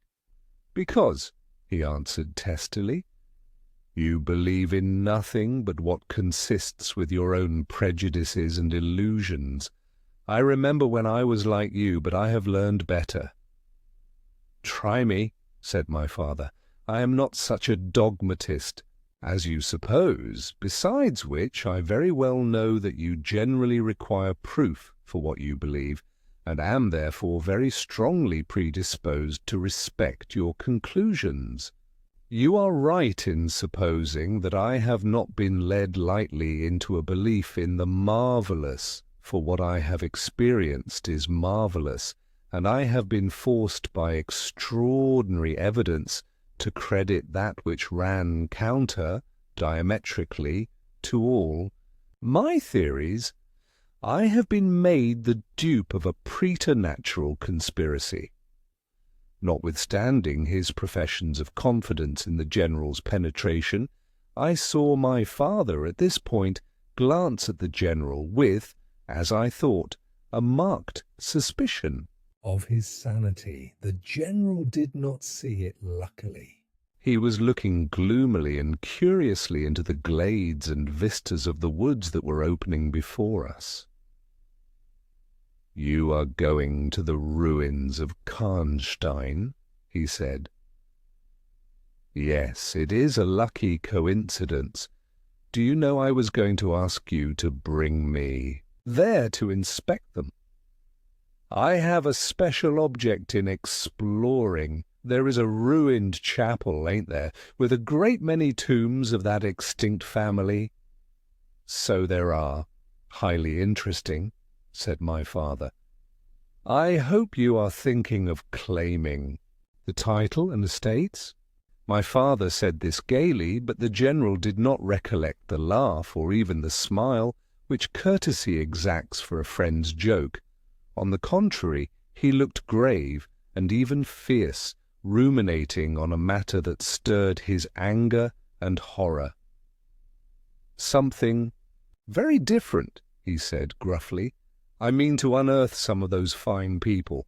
I hope, by God's blessing, to accomplish a pious sacrilege here which will relieve our earth of certain monsters and enable honest people to sleep in their beds without being assailed by murderers. I have strange things to tell you, my dear friend, such as I myself would have scouted as incredible a few months since." My father looked at him again, but this time not with a glance of suspicion, with an eye, rather, of keen intelligence and alarm. "The house of Karnstein," he said, "has been long extinct, 100 years at least. My dear wife was maternally descended from the Karnsteins, but the name and title have long ceased to exist. The castle is a ruin. The very village is deserted. It is 50 years since the smoke of a chimney was seen there, not a roof left." "Quite true. I have heard a great deal about that since I last saw you, a great deal that will astonish you, but I had better relate everything in the order in which it occurred," said the general. "You saw my dear ward, my child I may call her. No creature could have been more beautiful, and only 3 months ago none more blooming. Yes, poor thing, when I saw her last, she certainly was." "Quite lovely," said my father. "I was grieved and shocked more than I can tell you, my dear friend. I knew what a blow it was to you." He took the general's hand, and they exchanged a kind pressure. Tears gathered in the old soldier's eyes. He did not seek to conceal them. He said, "We have been very old friends. I knew you would feel for me, childless as I am." She had become an object of very near interest to me, and repaid my care by an affection that cheered my home and made my life happy. That is all gone.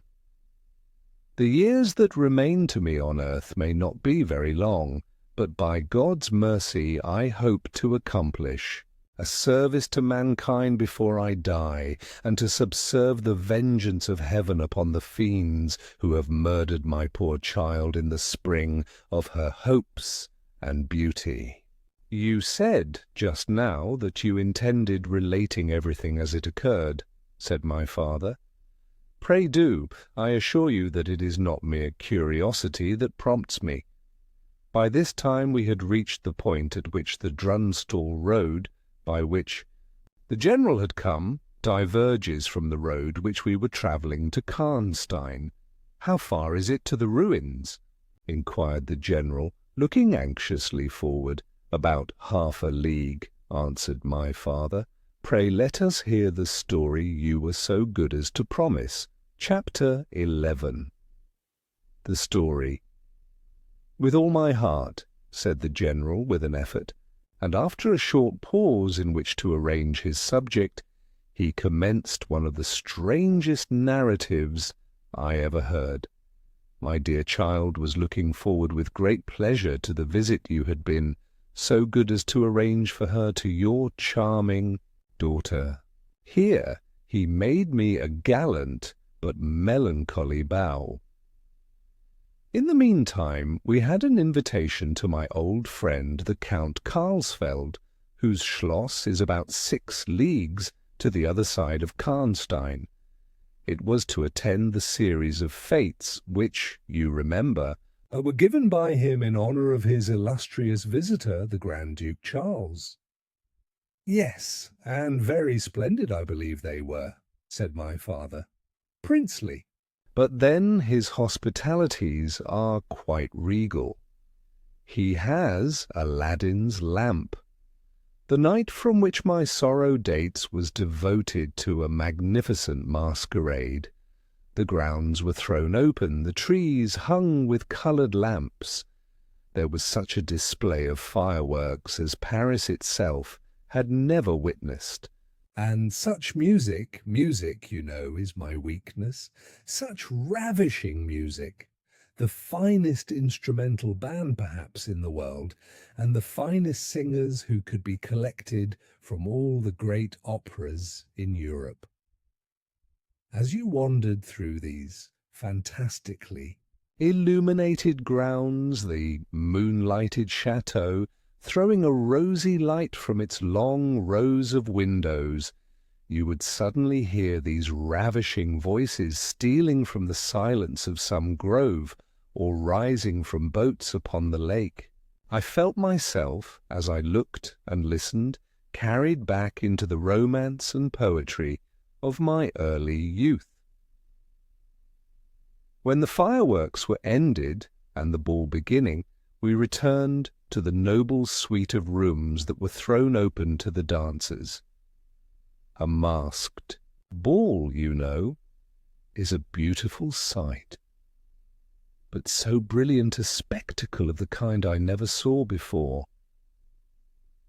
It was a very aristocratic assembly. I was myself almost the only nobody present.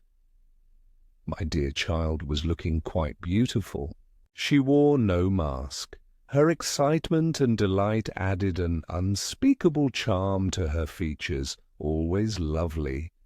I remarked a young lady, dressed magnificently but wearing a mask, who appeared to me to be observing my ward with extraordinary interest.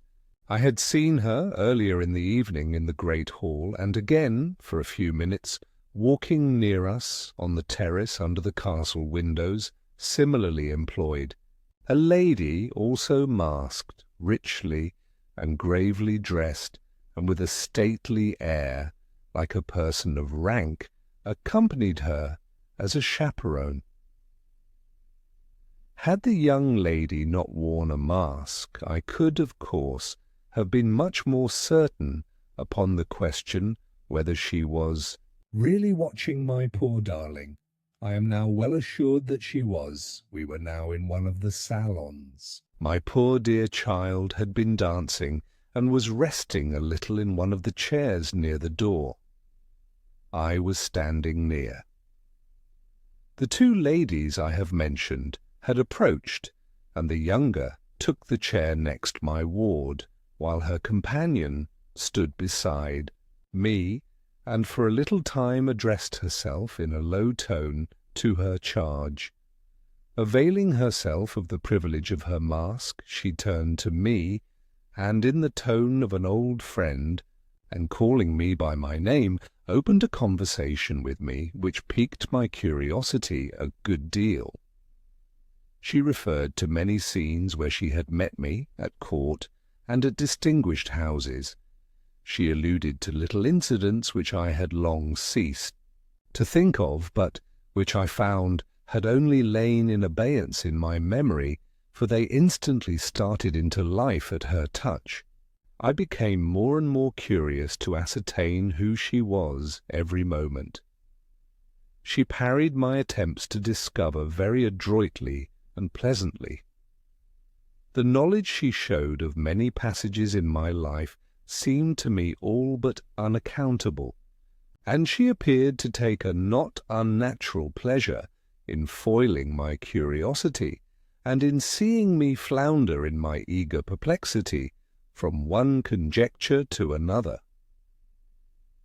In the meantime, the young lady, whom her mother called by the odd name of Milarca, when she once or twice addressed her, had, with the same ease and grace, got into conversation with my ward.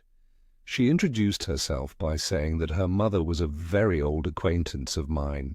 She spoke of the agreeable audacity which a mask rendered practicable. She talked like a friend. She admired her dress, and insinuated very prettily her admiration of her beauty. She amused her with laughing criticisms upon the people who crowded the ballroom, and laughed at my poor child's fun. She was very witty and lively when she pleased, and after a time they had grown very good friends, and the young stranger lowered her mask, displaying a remarkably beautiful face. I had never seen it before, neither had my dear child, but though it was new to us, the features were so engaging as well as lovely that it was impossible not to feel the attraction powerfully. My poor girl did so. I never saw anyone more taken with another at first sight, unless, indeed, it was the stranger herself, who seemed quite to have lost her heart to her. In the meantime, availing myself of the license of a masquerade, I put not a few questions to the elder lady. You have puzzled me utterly, I said, laughing. Is that not enough? Won't you now consent to stand on equal terms and do me the kindness to remove your mask? Can any request be more unreasonable? She replied. Ask a lady to yield an advantage. Beside, how do you know you? Should recognize me? Years make changes. As you see, I said with a bow, and, I suppose, a rather melancholy little laugh. As philosophers tell us, she said, and how do you know that a sight of my face would help you? I should take chance for that, I answered. It is vain trying to make yourself out an old woman. Your figure betrays you. Years, nevertheless, have passed since I saw you, rather since you saw me, for that is what I am considering. Milarca there is my daughter. I cannot then be young, even in the opinion of people whom time has taught to be indulgent, and I may not like to be compared with what you remember me. You have no mask to remove. You can offer me nothing in exchange. My petition is to your pity to remove it, and mine to yours to let it stay where it is, she replied. Well then, at least you will tell me whether you are French or German. You speak both languages so perfectly. I don't think I shall tell you that, General. You intend a surprise and are meditating the particular point of attack. At all events, you won't deny this, I said, that being honoured by your permission to converse, I ought to know how to address you. Shall I say Madame la Comtesse?"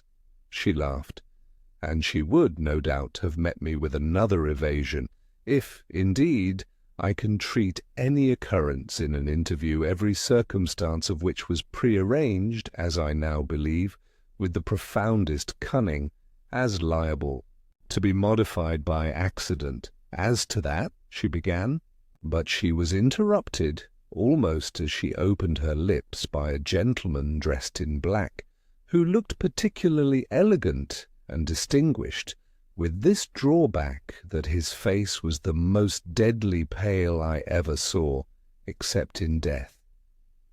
He was in no masquerade, in the plain evening dress of a gentleman, and he said, without a smile, but with a courtly and unusually low bow, "Will Madame la Comtesse permit me to say a very few words which may interest her?"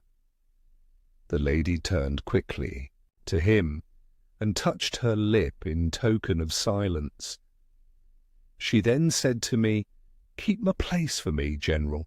I shall return when I have said a few words." And with this injunction playfully given, she walked a little aside with the gentleman in black, and talked for some minutes, apparently very earnestly.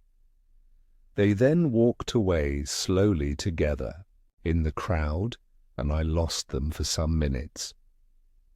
I spent the interval in cudgelling my brains for a conjecture as to the identity of the lady who seemed to remember me so kindly, and I was thinking of turning about and joining in the conversation between my pretty ward and the Countess's daughter, and trying whether by the time she returned I might not have a surprise in store for her, by having her name, title, chateau, and estates at my fingers' ends.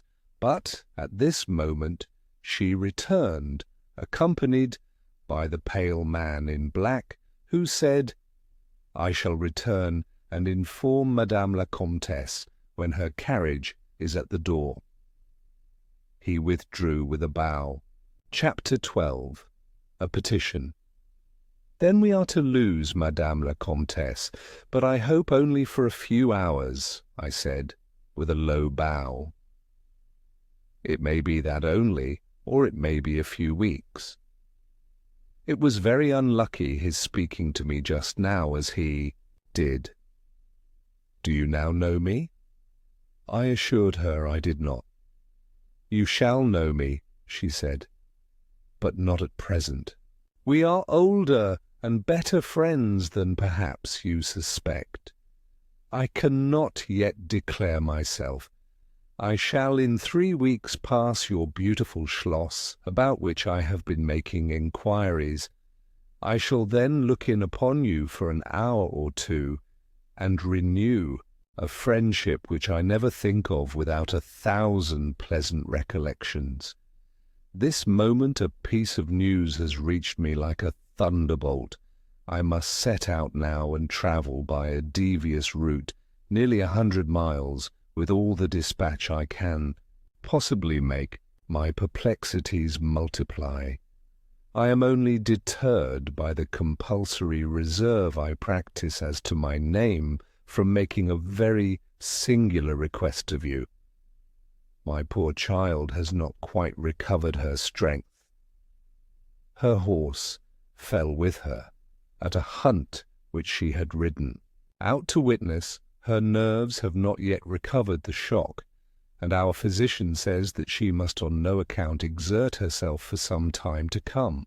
We came here, in consequence, by very easy stages, hardly 6 leagues a day. I must now travel day and night, on a mission of life and death, a mission the critical and momentous nature of which I shall be able to explain to you when we meet, as I hope we shall in a few weeks, without the necessity of any concealment." She went on to make her petition, and it was in the tone of a person from whom such a request amounted to conferring rather than seeking a favour. this was only in manner and, as it seemed, quite unconsciously. Than the terms in which it was expressed, nothing could be more deprecatory. It was simply that I would consent to take charge of her daughter during her absence. This was, all things considered, a strange, not to say an audacious request. She in some sort disarmed me by stating and admitting everything that could be urged against it and throwing herself entirely upon my chivalry. At the same moment, by a fatality that seems to have predetermined all that happened, my poor child came to my side and, in an undertone, besought me to invite her new friend, Millarca, to pay us a visit. She had just been sounding her, and thought if her mum would allow her, she would like it extremely. At another time I should have told her to wait a little, until, at least, we knew who they were. But I had not a moment to think in. The two ladies assailed me together, and I must confess the refined and beautiful face of the young lady, about which there was something extremely engaging, as well as the elegance and fire of high birth, determined me, and, quite overpowered, I submitted, and undertook, too easily, the care of the young lady, whom her mother called Millarca. The Countess beckoned to her daughter, who listened with grave attention, while she told her, in general terms, how suddenly and peremptorily she had been summoned, and also of the arrangement she had made for her under my care, adding that I was one of her earliest and most valued friends. I made, of course, such speeches as the case seemed to call for, and found myself, on reflection, in a position which I did not half like. The gentleman in black returned, and very ceremoniously conducted the lady from the room. The demeanour of this gentleman was such as to impress me with the conviction that the Countess was a lady of very much more importance than her modest title alone might have led me to assume. Her last charge to me was that no attempt was to be made to learn more about her than I might have already guessed until her return. Our distinguished host, whose guest she was, knew her reasons. But here, she said, neither I nor my daughter could safely remain for more than a day. I removed my mask imprudently for a moment, about an hour ago, and, too late, I fancied you saw me, so I resolved to seek an opportunity of talking a little to you. Had I found that you had seen me, I would have thrown myself on your high sense of honour to keep my secret some weeks. As it is, I am satisfied that you did not see me, but if you now suspect, or on reflection should suspect who I am, I commit myself in like manner entirely to your honour. My daughter will observe the same secrecy, and I well know that you will from time to time remind her, lest she should thoughtlessly disclose it. She whispered a few words to her daughter, kissed her hurriedly twice, and went away, accompanied by the pale gentleman in black, and disappeared in the crowd. "In the next room," said Millarca, "there is a window that looks upon the hall door. I should like to see the last of Mamma, and to kiss my hand to her." We assented, of course, and accompanied her to the window. We looked out and saw a handsome old-fashioned carriage with a troop of couriers and footmen. We saw the slim figure of the pale gentleman in black as he held a thick velvet cloak and placed it about her shoulders and threw the hood over her head. She nodded to him and just touched his hand with hers. He bowed low repeatedly as the door closed and the carriage began to move. "She's gone," said Millarca with a sigh. "She is gone," I repeated to myself for the first time. In the hurried moments that had elapsed since my consent, reflecting upon the folly of my act. "She did not look up?" said the young lady plaintively. "The Countess had taken off her mask, perhaps, and did not care to show her face," I said, "and she could not know that you were in the window."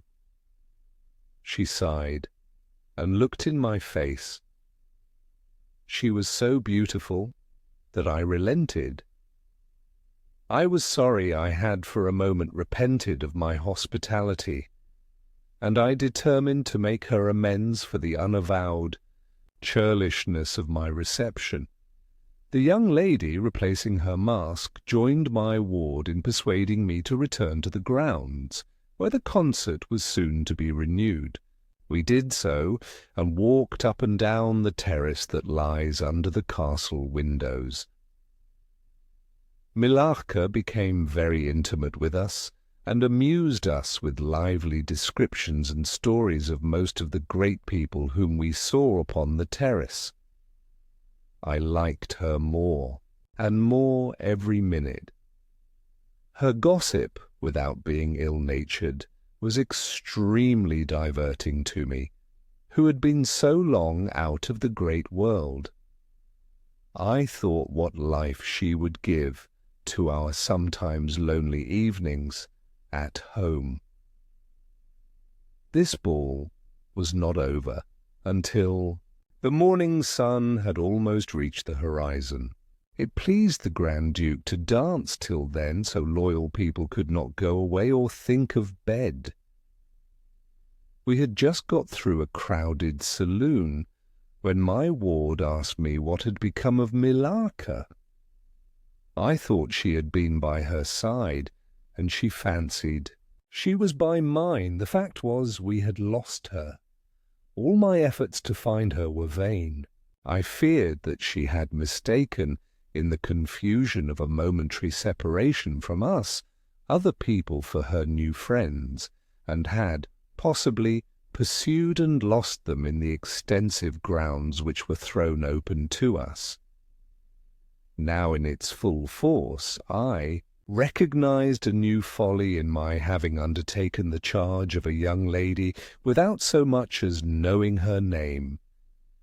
And fettered as I was by promises of the reasons for imposing which I knew nothing, I could not even point my inquiries by saying that the missing young lady was the daughter of the Countess who had taken her departure a few hours before.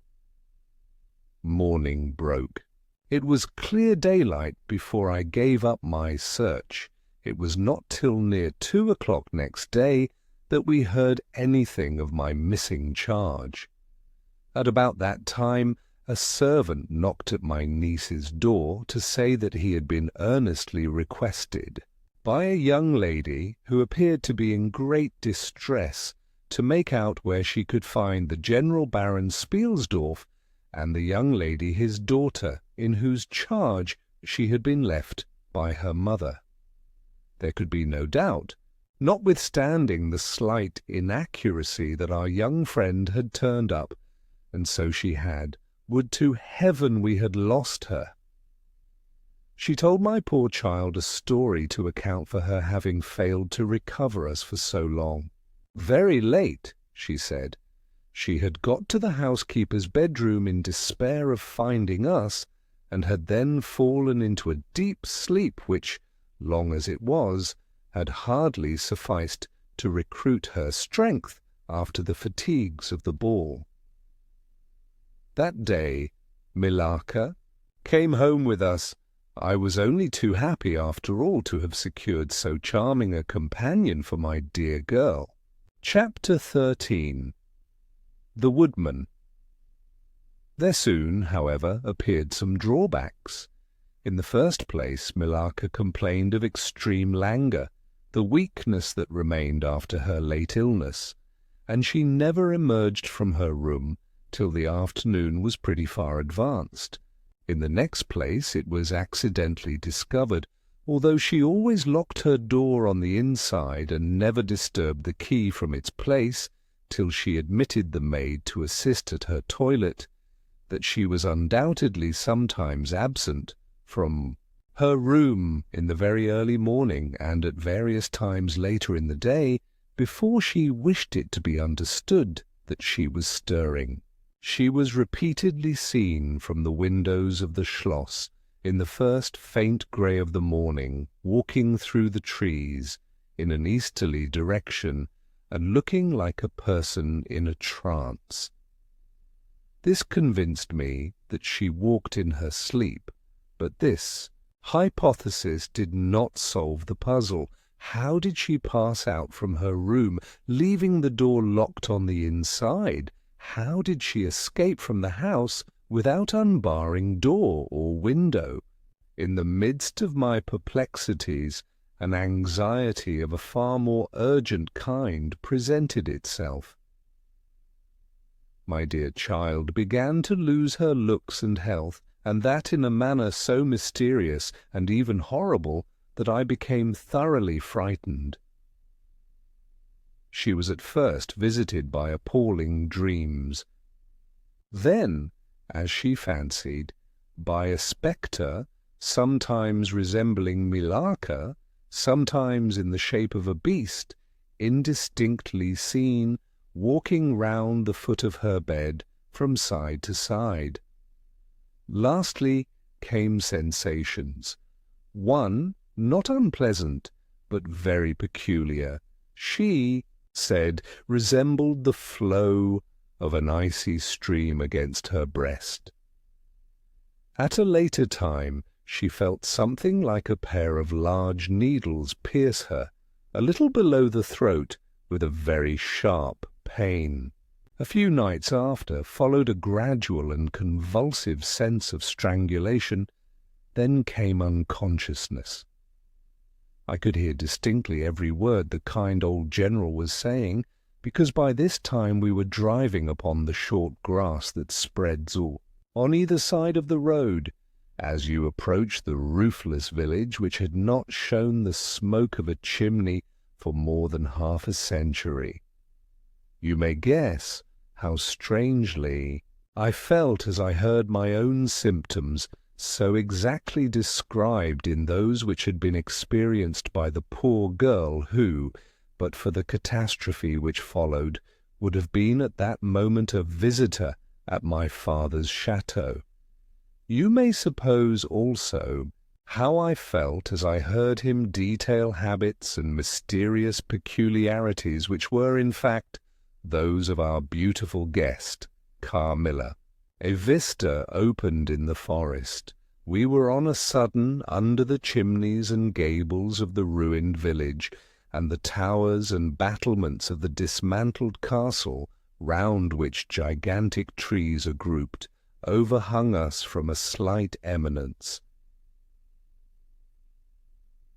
In a frightened dream, I got down from the carriage, and in silence, for we had each abundant matter for thinking, we soon mounted the ascent, and were among the spacious chambers, winding stairs, and dark corridors of the castle. "And this was once the palatial residence of the Karnsteins," said the old general at length, as from a great window he looked out across the village and saw the wide, undulating expanse of forest. It was a bad family, and here its blood-stained annals were written, he continued. It is hard that they should, after death, continue to plague the human race with their atrocious lusts. That is the chapel of the Karnsteins down there. He pointed down to the grey walls of the Gothic building, partly visible through the high foliage, a little way down the steep. "And I hear the axe of a woodman," he added, busy among the trees that surround it. He possibly may give us the information of which I am in search, and point out the grave of Mircalla, Countess of Karnstein. These rustics preserve the local traditions of great families whose stories die out among the rich and titled so soon. As the families themselves become extinct, we have a portrait at home of Mircalla, the Countess Karnstein. Should you like to see it? Asked my father. Time enough, dear friend, replied the general. I believe that I have seen the original, and one motive which has led me to you earlier than I at first intended was to explore the chapel which we are now approaching. What? See the Countess Mircalla? Exclaimed my father. Why, she has been dead more than a century. Not so dead as you fancy, I am told, answered the general. I confess, General, you puzzle me utterly, replied my father, looking at him, I fancied for a moment, with a return of the suspicion I detected before. But although there was anger and detestation, at times, in the old general's manner, there was nothing flighty. There remains to me, he said, as we passed under the heavy arch of the Gothic church, for its dimensions would have justified its being so styled, but one object which can interest me during the few years that remain to me on earth, and that is to wreak on her the vengeance which, I thank God, may still be accomplished by a mortal arm. What vengeance can you mean? Asked my father, in increasing amazement. I mean to decapitate the monster, he answered, with a fierce flush and a stamp that echoed mournfully through the hollow ruin, and his clenched hand was at the same moment raised, as if it grasped the handle of an axe, while he shook it ferociously in the air. What? Exclaimed my father, more than ever bewildered. To strike her head off, cut her head off, aye, with a hatchet, with a spade, or with anything that can cleave through her murderous throat. You shall hear, he answered, trembling with rage, and hurrying forward, he said, That beam will answer for a seat. Your dear child is fatigued. Let her be seated, and I will, in a few sentences, close my dreadful story. The squared block of wood which lay on the grass-grown pavement of the chapel formed a bench on which I was very glad to seat myself, and in the meantime the general called to the woodman, who had been removing some boughs which leaned upon the old walls, and, axe in hand, the hardy old fellow stood before us. He could not tell us anything of these monuments, but there was an old man, he said, a ranger of this forest at present sojourning in the house of the priest about 2 miles away, who could point out every monument of the old Karnstein family, and for a trifle he undertook to bring him back with him if we would lend him one of our horses in little more than half an hour. Have you been long employed about this forest? Asked my father of the old man. I have been a woodman. Here, he answered in his patois, under the forester, all my days. So has my father before me, and so on, as many generations as I can count up. I could show you the very house in the village here, in which my ancestors lived. How came the village to be deserted? Asked the general. It was troubled by revenants, sir. Several were tracked to their graves. They're detected by the usual tests and extinguished in the usual way, by decapitation, by the stake, and by burning, but not until many of the villagers were killed.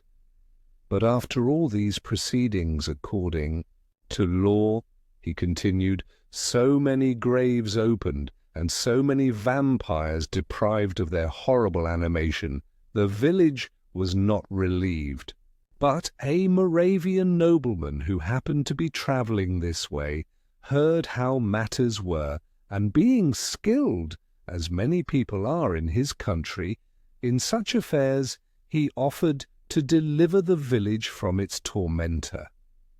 He did so thus, there being a bright moon that night. He ascended, shortly after sunset, the towers of the chapel here, from whence he could distinctly see the churchyard beneath him.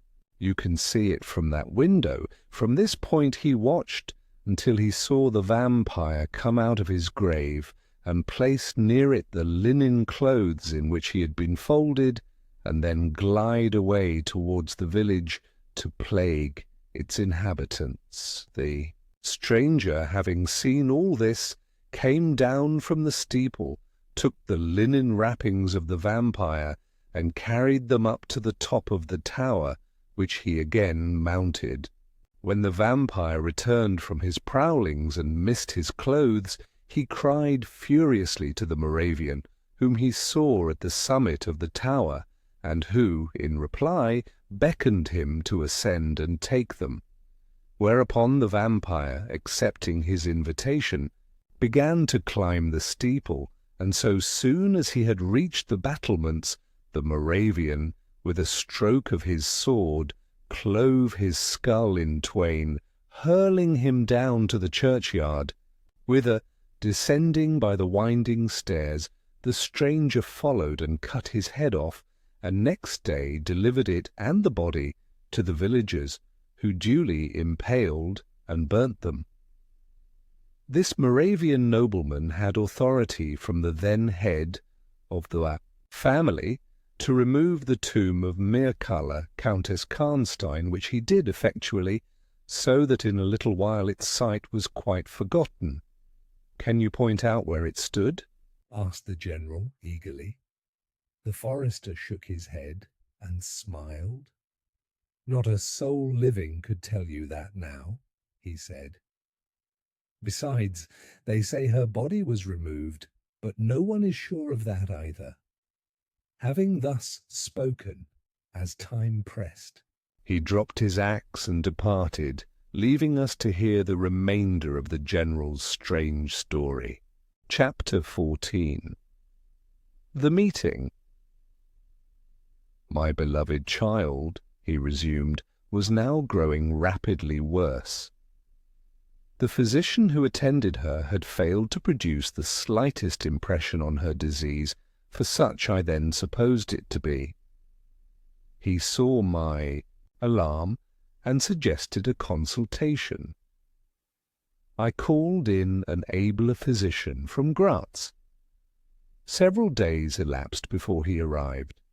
He was a good and pious as well as a learned man. Having seen my poor ward together, they withdrew to my library to confer and discuss. I, from the adjoining room, where I awaited their summons, heard these two gentlemen's voices raised in something sharper than a strictly philosophical discussion. I knocked at the door and entered.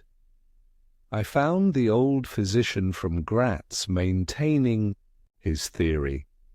His rival was combating it with undisguised ridicule, accompanied with bursts of laughter.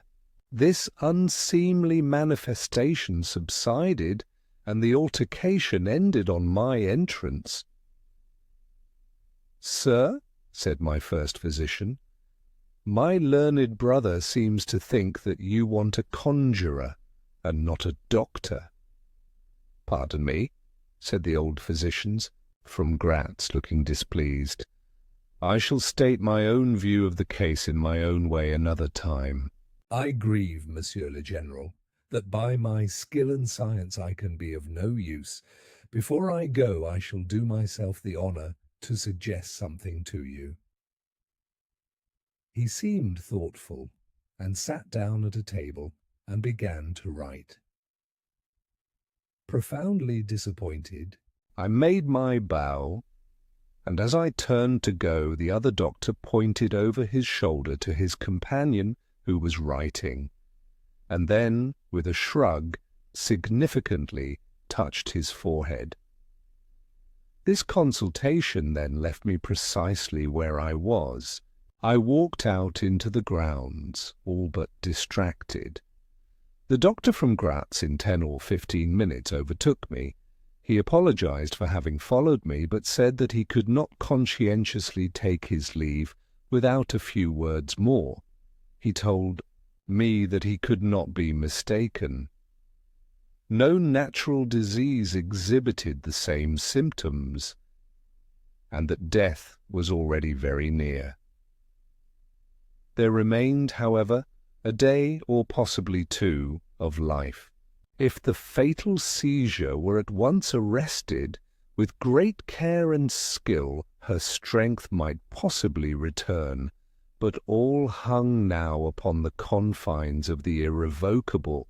One more assault might extinguish the last spark of vitality which is every moment ready to die. "And what is the nature of the seizure you speak of?" I entreated.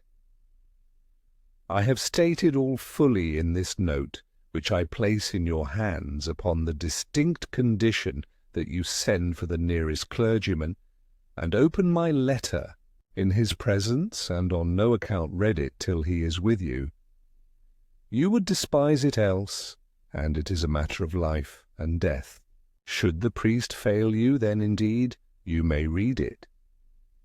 He asked me, before taking his leave, finally, whether I would wish to see a man curiously learned upon the very subject, which, after I had read his letter, would probably interest me above all others, and he urged me earnestly to invite him to visit him there, and so took his leave. The ecclesiastic was absent, and I read the letter by myself. At another time, or in another case, it might have excited my ridicule. But into what quackeries will not people rush for a last chance, where all accustomed means have failed, and the life of a beloved object is at stake? Nothing, you will say, could be more absurd than the learned man's letter. It was monstrous enough to have consigned him to a madhouse. He said that the patient was suffering from the visits of a vampire, the punctures which he described as having occurred near the throat were, he insisted, the insertion of those 2 long, thin, and sharp teeth which, it is well known, are peculiar to vampires. And there could be no doubt, he added, as to the well-defined presence of the small, livid mark which all concurred in describing as that induced by the demon's lips, and every symptom described by the sufferer was in exact conformity with those recorded in every case of a similar visitation. Being myself wholly sceptical as to the existence of any such portent as the vampire, the supernatural theory of the good doctor furnished, in my opinion, but another instance of learning and intelligence oddly associated with some one hallucination. I was so miserable, however, that rather than try nothing, I acted upon the instructions of the letter. I concealed myself in the dark dressing-room that opened upon the poor patient's room, in which a candle was burning, and watched there till she was fast asleep. I stood at the door, peeping through the small crevice, my sword laid on the table beside me, as my directions prescribed, until, a little after 1, I saw a large black object, very ill-defined, crawl, as it seemed to me, over the foot of the bed, and swiftly spread itself up to the poor girl's throat, where it swelled in a moment into a great palpitating mass. For a few moments I had stood petrified. I now sprang forward, with my sword in my hand. The black creature suddenly contracted towards the foot of the bed, glided over it, and, standing on the floor about a yard below the foot of the bed, with a glare of skulking ferocity and horror fixed on me, I saw Millarca. Speculating I know not what, I struck at her instantly with my sword, but I saw her standing near the door, unscathed. Horrified, I pursued and struck again. She was gone, and my sword flew to shivers against the door. I can't describe to you all that passed on that horrible night. The whole house was up and stirring. The spectre, Millarca, was gone. But her victim was sinking fast, and before the morning dawned, she died. The old general was agitated. We did not speak to him. My father walked to some little distance, and began reading the inscriptions on the tombstones, and thus occupied, he strolled into the door of a side chapel to prosecute his researches. The general leaned against the wall, dried his eyes, and sighed heavily. I was relieved on hearing the voices of Carmilla and Madame, who were at that moment approaching. The voices died away. In this solitude, having just listened to so strange a story, connected as it was with the great Untitled dead, whose monuments were mouldering among the dust and ivy round us, and every incident of which bore so awfully upon my own mysterious case in this haunted spot, darkened by the towering foliage that rose on every side, dense and high above its noiseless walls, a horror began to steal over me, and my heart sank as I thought that my friends were, after all, not about to enter and disturb this tristy and ominous scene. The old general's eyes were fixed on the ground, as he leaned with his hand upon the basement of a shattered monument, under a narrow arched doorway, surmounted by one of those demoniacal grotesques in which the cynical and ghastly fancy of old Gothic carving delights. I saw very gladly the beautiful face and figure of Carmilla enter the shadowy chapel.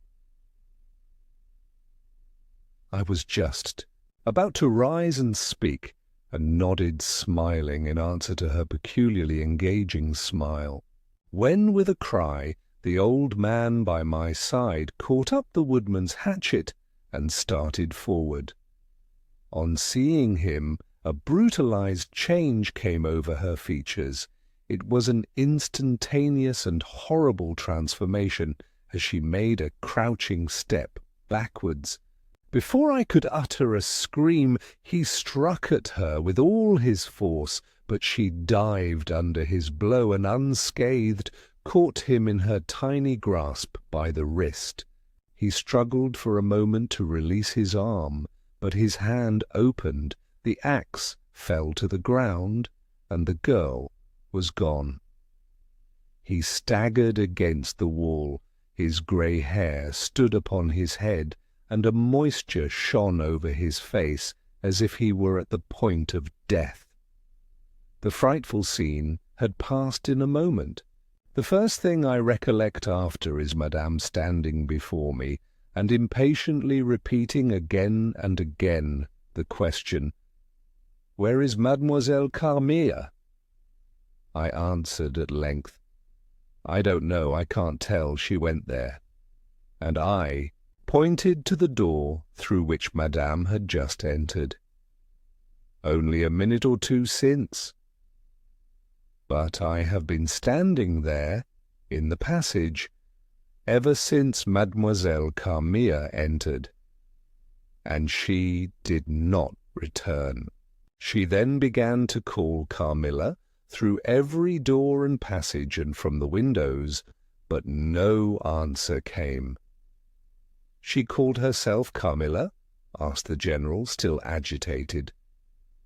"Carmilla, yes," I answered. "Aye," he said, "that is Millarca. That is the same person who long ago was called Mircalla, Countess Karnstein.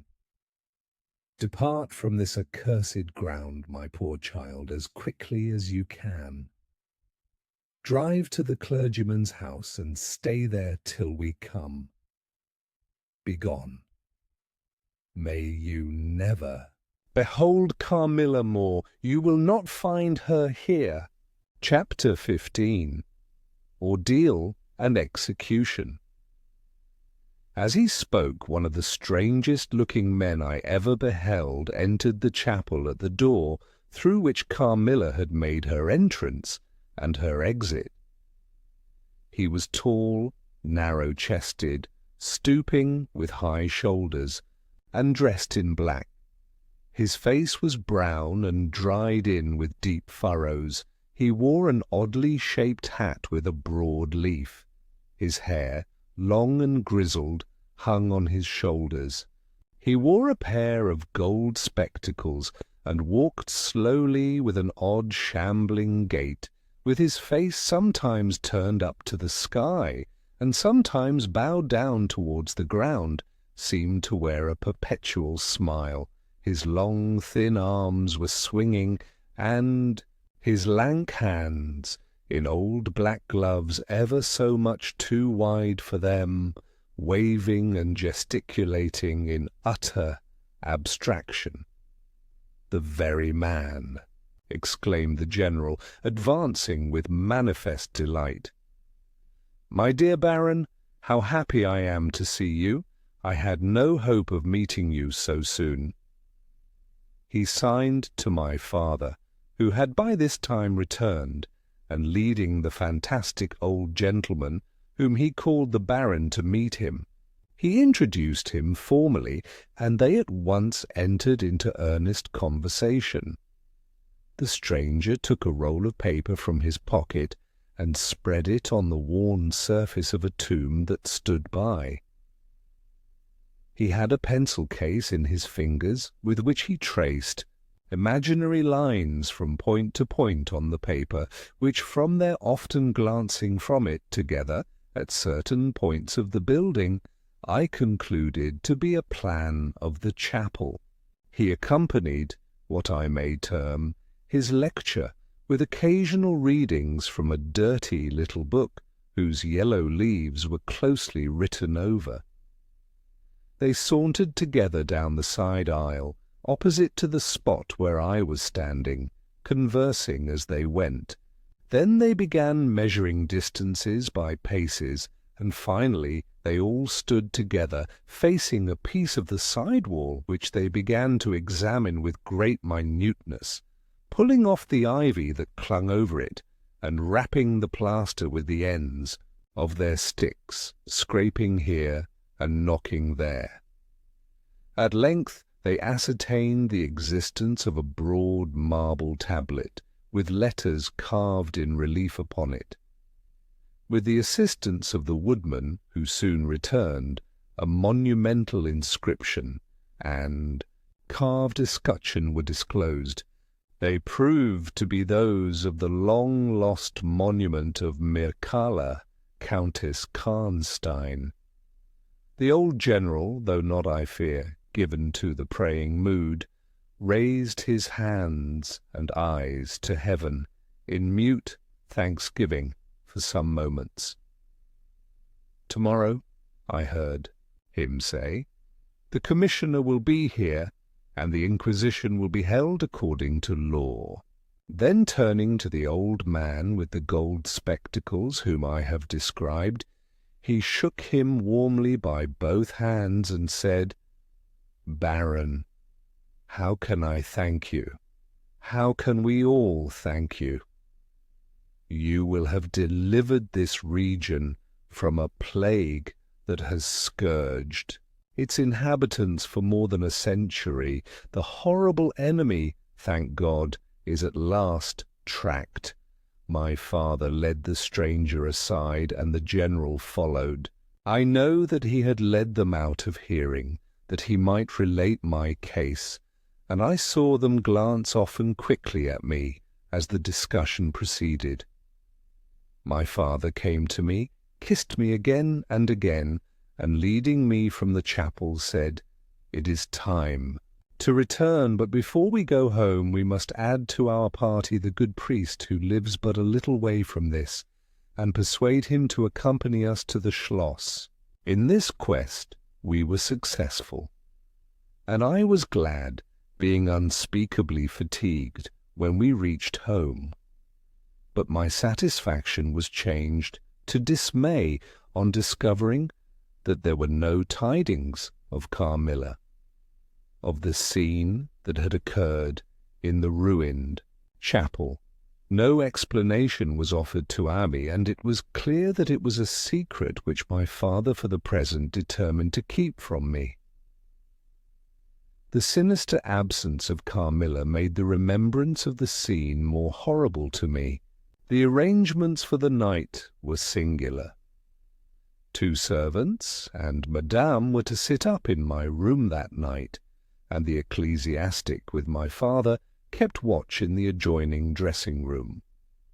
The priest had performed certain solemn rites that night, the purport of which I did not understand any more than I comprehended the reason of this extraordinary precaution taken for my safety during sleep. I saw all clearly a few days later. The disappearance of Carmilla was followed by the discontinuance of my nightly sufferings. You have heard, no doubt, of the appalling superstition that prevails in Upper and Lower Styria, in Moravia, Silesia, in Turkish Serbia, in Poland, even in Russia, the superstition, so we must call it, of the vampire.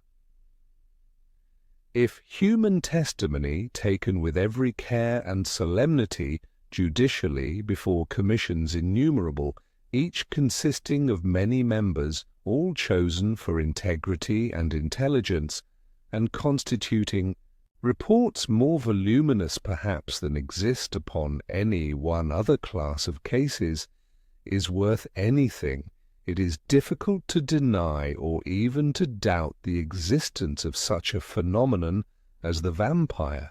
For my part, I have heard no theory by which to explain what I myself have witnessed and experienced, other than that supplied by the ancient and well-attested belief of the country.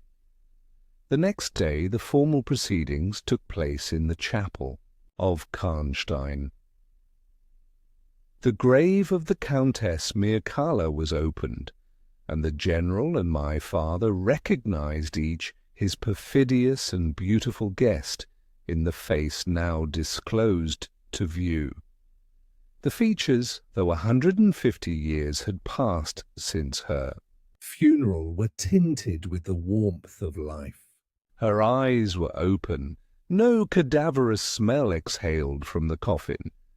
The 2 medical men, one officially present, the other on the part of the promoter of the inquiry, attested the marvellous fact that there was a faint but appreciable respiration, and a corresponding action of the heart. The limbs were perfectly flexible, the flesh elastic, and the leaden coffin floated with blood, in which to a depth of 7 inches the body lay immersed. Here, then, were all the admitted signs and proofs of vampirism. The body, therefore, in accordance with the ancient practice, was raised, and a sharp stake driven through the heart of the vampire, who uttered a piercing shriek at the moment, in all respects such as might escape from a living person in the last agony. Then the head was struck off, and a torrent of blood flowed from the severed neck. The body and head was next placed on a pile of wood, and reduced to ashes, which were thrown upon the river and borne away, and that territory has never since been plagued by the visits of a vampire. My father has a copy of the report of the Imperial Commission, with the signatures of all who were present at these proceedings, attached in verification of the statement. It is from this official paper that I have summarized my account of this last shocking scene. Last chapter 16. Conclusion. I write all this, you suppose, with composure, but far from it. I cannot think of it without agitation. Nothing but your earnest desire so repeatedly expressed could have induced me to sit down to a task that has unstrung my nerves for months to come, and re-induced a shadow of the unspeakable horror which years after my deliverance continued to make my days and nights dreadful, and solitude insupportably terrific. Let me add a word or two about that quaint Baron Vordenberg, to whose curious lore we were indebted for the discovery of the Countess Mircalla's grave. He had taken up his abode in Gratz, where, living upon a mere pittance, which was all that remained to him of the once princely estates of his family in Upper Styria, he devoted himself to the minute and laborious investigation of the marvellously authenticated tradition of vampirism. He had at his fingers' ends all the great and little works upon the subject: Magia Postuma, Phlegon de Mirabilibus, Augustinus de Cura pro Mortuis, Philosophicae et Christianae Cogitationes de Vampiris, by John Christopher, Herrenberg, and 1,000 others, among which I remember only a few of those which he lent to my father. He had a voluminous digest of all the judicial cases from which he had extracted a system of principles that appear to govern, some always and others occasionally only, the condition of the vampire. I may mention in passing that the deadly pallor attributed to that sort of revenants is a mere melodramatic fiction. They present in the grave, and when they show themselves in human society, the appearance of healthy life.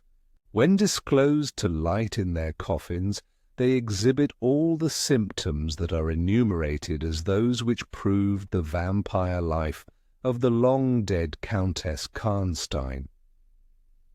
How they escape from their graves and return to them for certain hours every day without displacing the clay or leaving any trace of disturbance in the state of the coffin or the cerements, has always been admitted to be utterly inexplicable. The amphibious existence of the vampire is sustained by daily renewed slumber in the grave. Its horrible lust for living blood supplies the vigour of its waking existence. The vampire is prone to be fascinated with an engrossing vehemence resembling the passion of love by particular persons. In pursuit of these, it will exercise inexhaustible patience and stratagem, for access to a particular object may be obstructed in 100 ways. It will never desist until it has satiated its passion and drained the very life of its coveted victim. But it will, in these cases, husband and protract its murderous enjoyment with the refinement of an epicure, and heighten it by the gradual approaches of an artful courtship. In these cases it seems to yearn for something like sympathy and consent. In ordinary ones it goes direct to its object, overpowers with violence, and strangles and exhausts often at a single feast. The vampire is apparently subject, in certain situations, to special conditions. In the particular instance of which I have given you a relation, Mircalla seemed to be limited to a name which, if not her real one, should at least reproduce, without the omission or addition of a single letter, those, as we say, anagrammatically, which compose it. Carmilla did this, so did Milasha. My father related to the Baron Vordenberg, who remained with us for 2 or 3 weeks after the expulsion of Carmilla, the story about the Moravian nobleman and the vampire at Karnstein churchyard, and then he asked the Baron how he had discovered the exact position of the long-concealed tomb of the Countess Mircalla. The Baron's grotesque features puckered up into a mysterious smile. He looked down, still smiling on his worn spectacle case, and fumbled with it. Then looking up, he said, "I have many journals and other papers written by that remarkable man. The most curious among them is one treating of the visit of which you speak to Karnstein. The tradition, of course, discolours and distorts a little. He might have been termed a Moravian nobleman, for he had changed his abode to that territory, and was, beside, a noble, but he was in truth a native of Upper Styria. It is enough to say that in very early youth he had been a passionate and favoured lover of the beautiful Mircalla, Countess Karnstein. Her early death plunged him into inconsolable grief. It is the nature of vampires to increase and multiply, but according to an ascertained and ghostly law, assume at starting a territory perfectly free from that pest. How does it begin, and how does it multiply itself? I will tell you. A person, more or less wicked, puts an end to himself. A suicide, under certain circumstances, becomes a vampire. That spectre visits living people in their slumbers. They die, and almost invariably, in the grave, develop into vampires. This happened in the case of the beautiful Mircalla, who was haunted by one of those demons. My ancestor, Vordenberg, whose title I still bear, soon discovered this, and in the course of the studies to which he devoted himself, learned a great deal more. Among other things, he concluded that suspicion of vampirism would probably fall, sooner or later, upon the dead countess, who in life had been his idol. He conceived a horror, be she what she might, of her remains being profaned by the outrage of a posthumous execution. He has left a curious paper to prove that the vampire, on its expulsion from its amphibious existence, is projected into a far more horrible life, and he resolved to save his once beloved Mircalla from this. He adopted the stratagem of a journey. Here, a pretended removal of her remains and a real obliteration of her monument. When age had stolen upon him, and from the veil of years he looked back on the scenes he was leaving, he considered, in a different spirit, what he had done, and a horror took possession of him. He made the tracings and notes which have guided me to the very spot, and drew up a confession of the deception that he had practised. If he had intended any further action in this matter, death prevented him, and the hand of a remote descendant has, too late for many, directed the pursuit to the lair of the beast. We talked a little more, and among other things he said was this: one sign of the vampire is the power of the hand. The slender hand of Mircalla closed like a vice of steel on the general's wrist when he raised the hatchet to strike, but its power is not confined to its grasp. It leaves a numbness in the limb it seizes, which is slowly, if ever, recovered from. The following spring, my father took me a tour through Italy. we remained away for more than a year.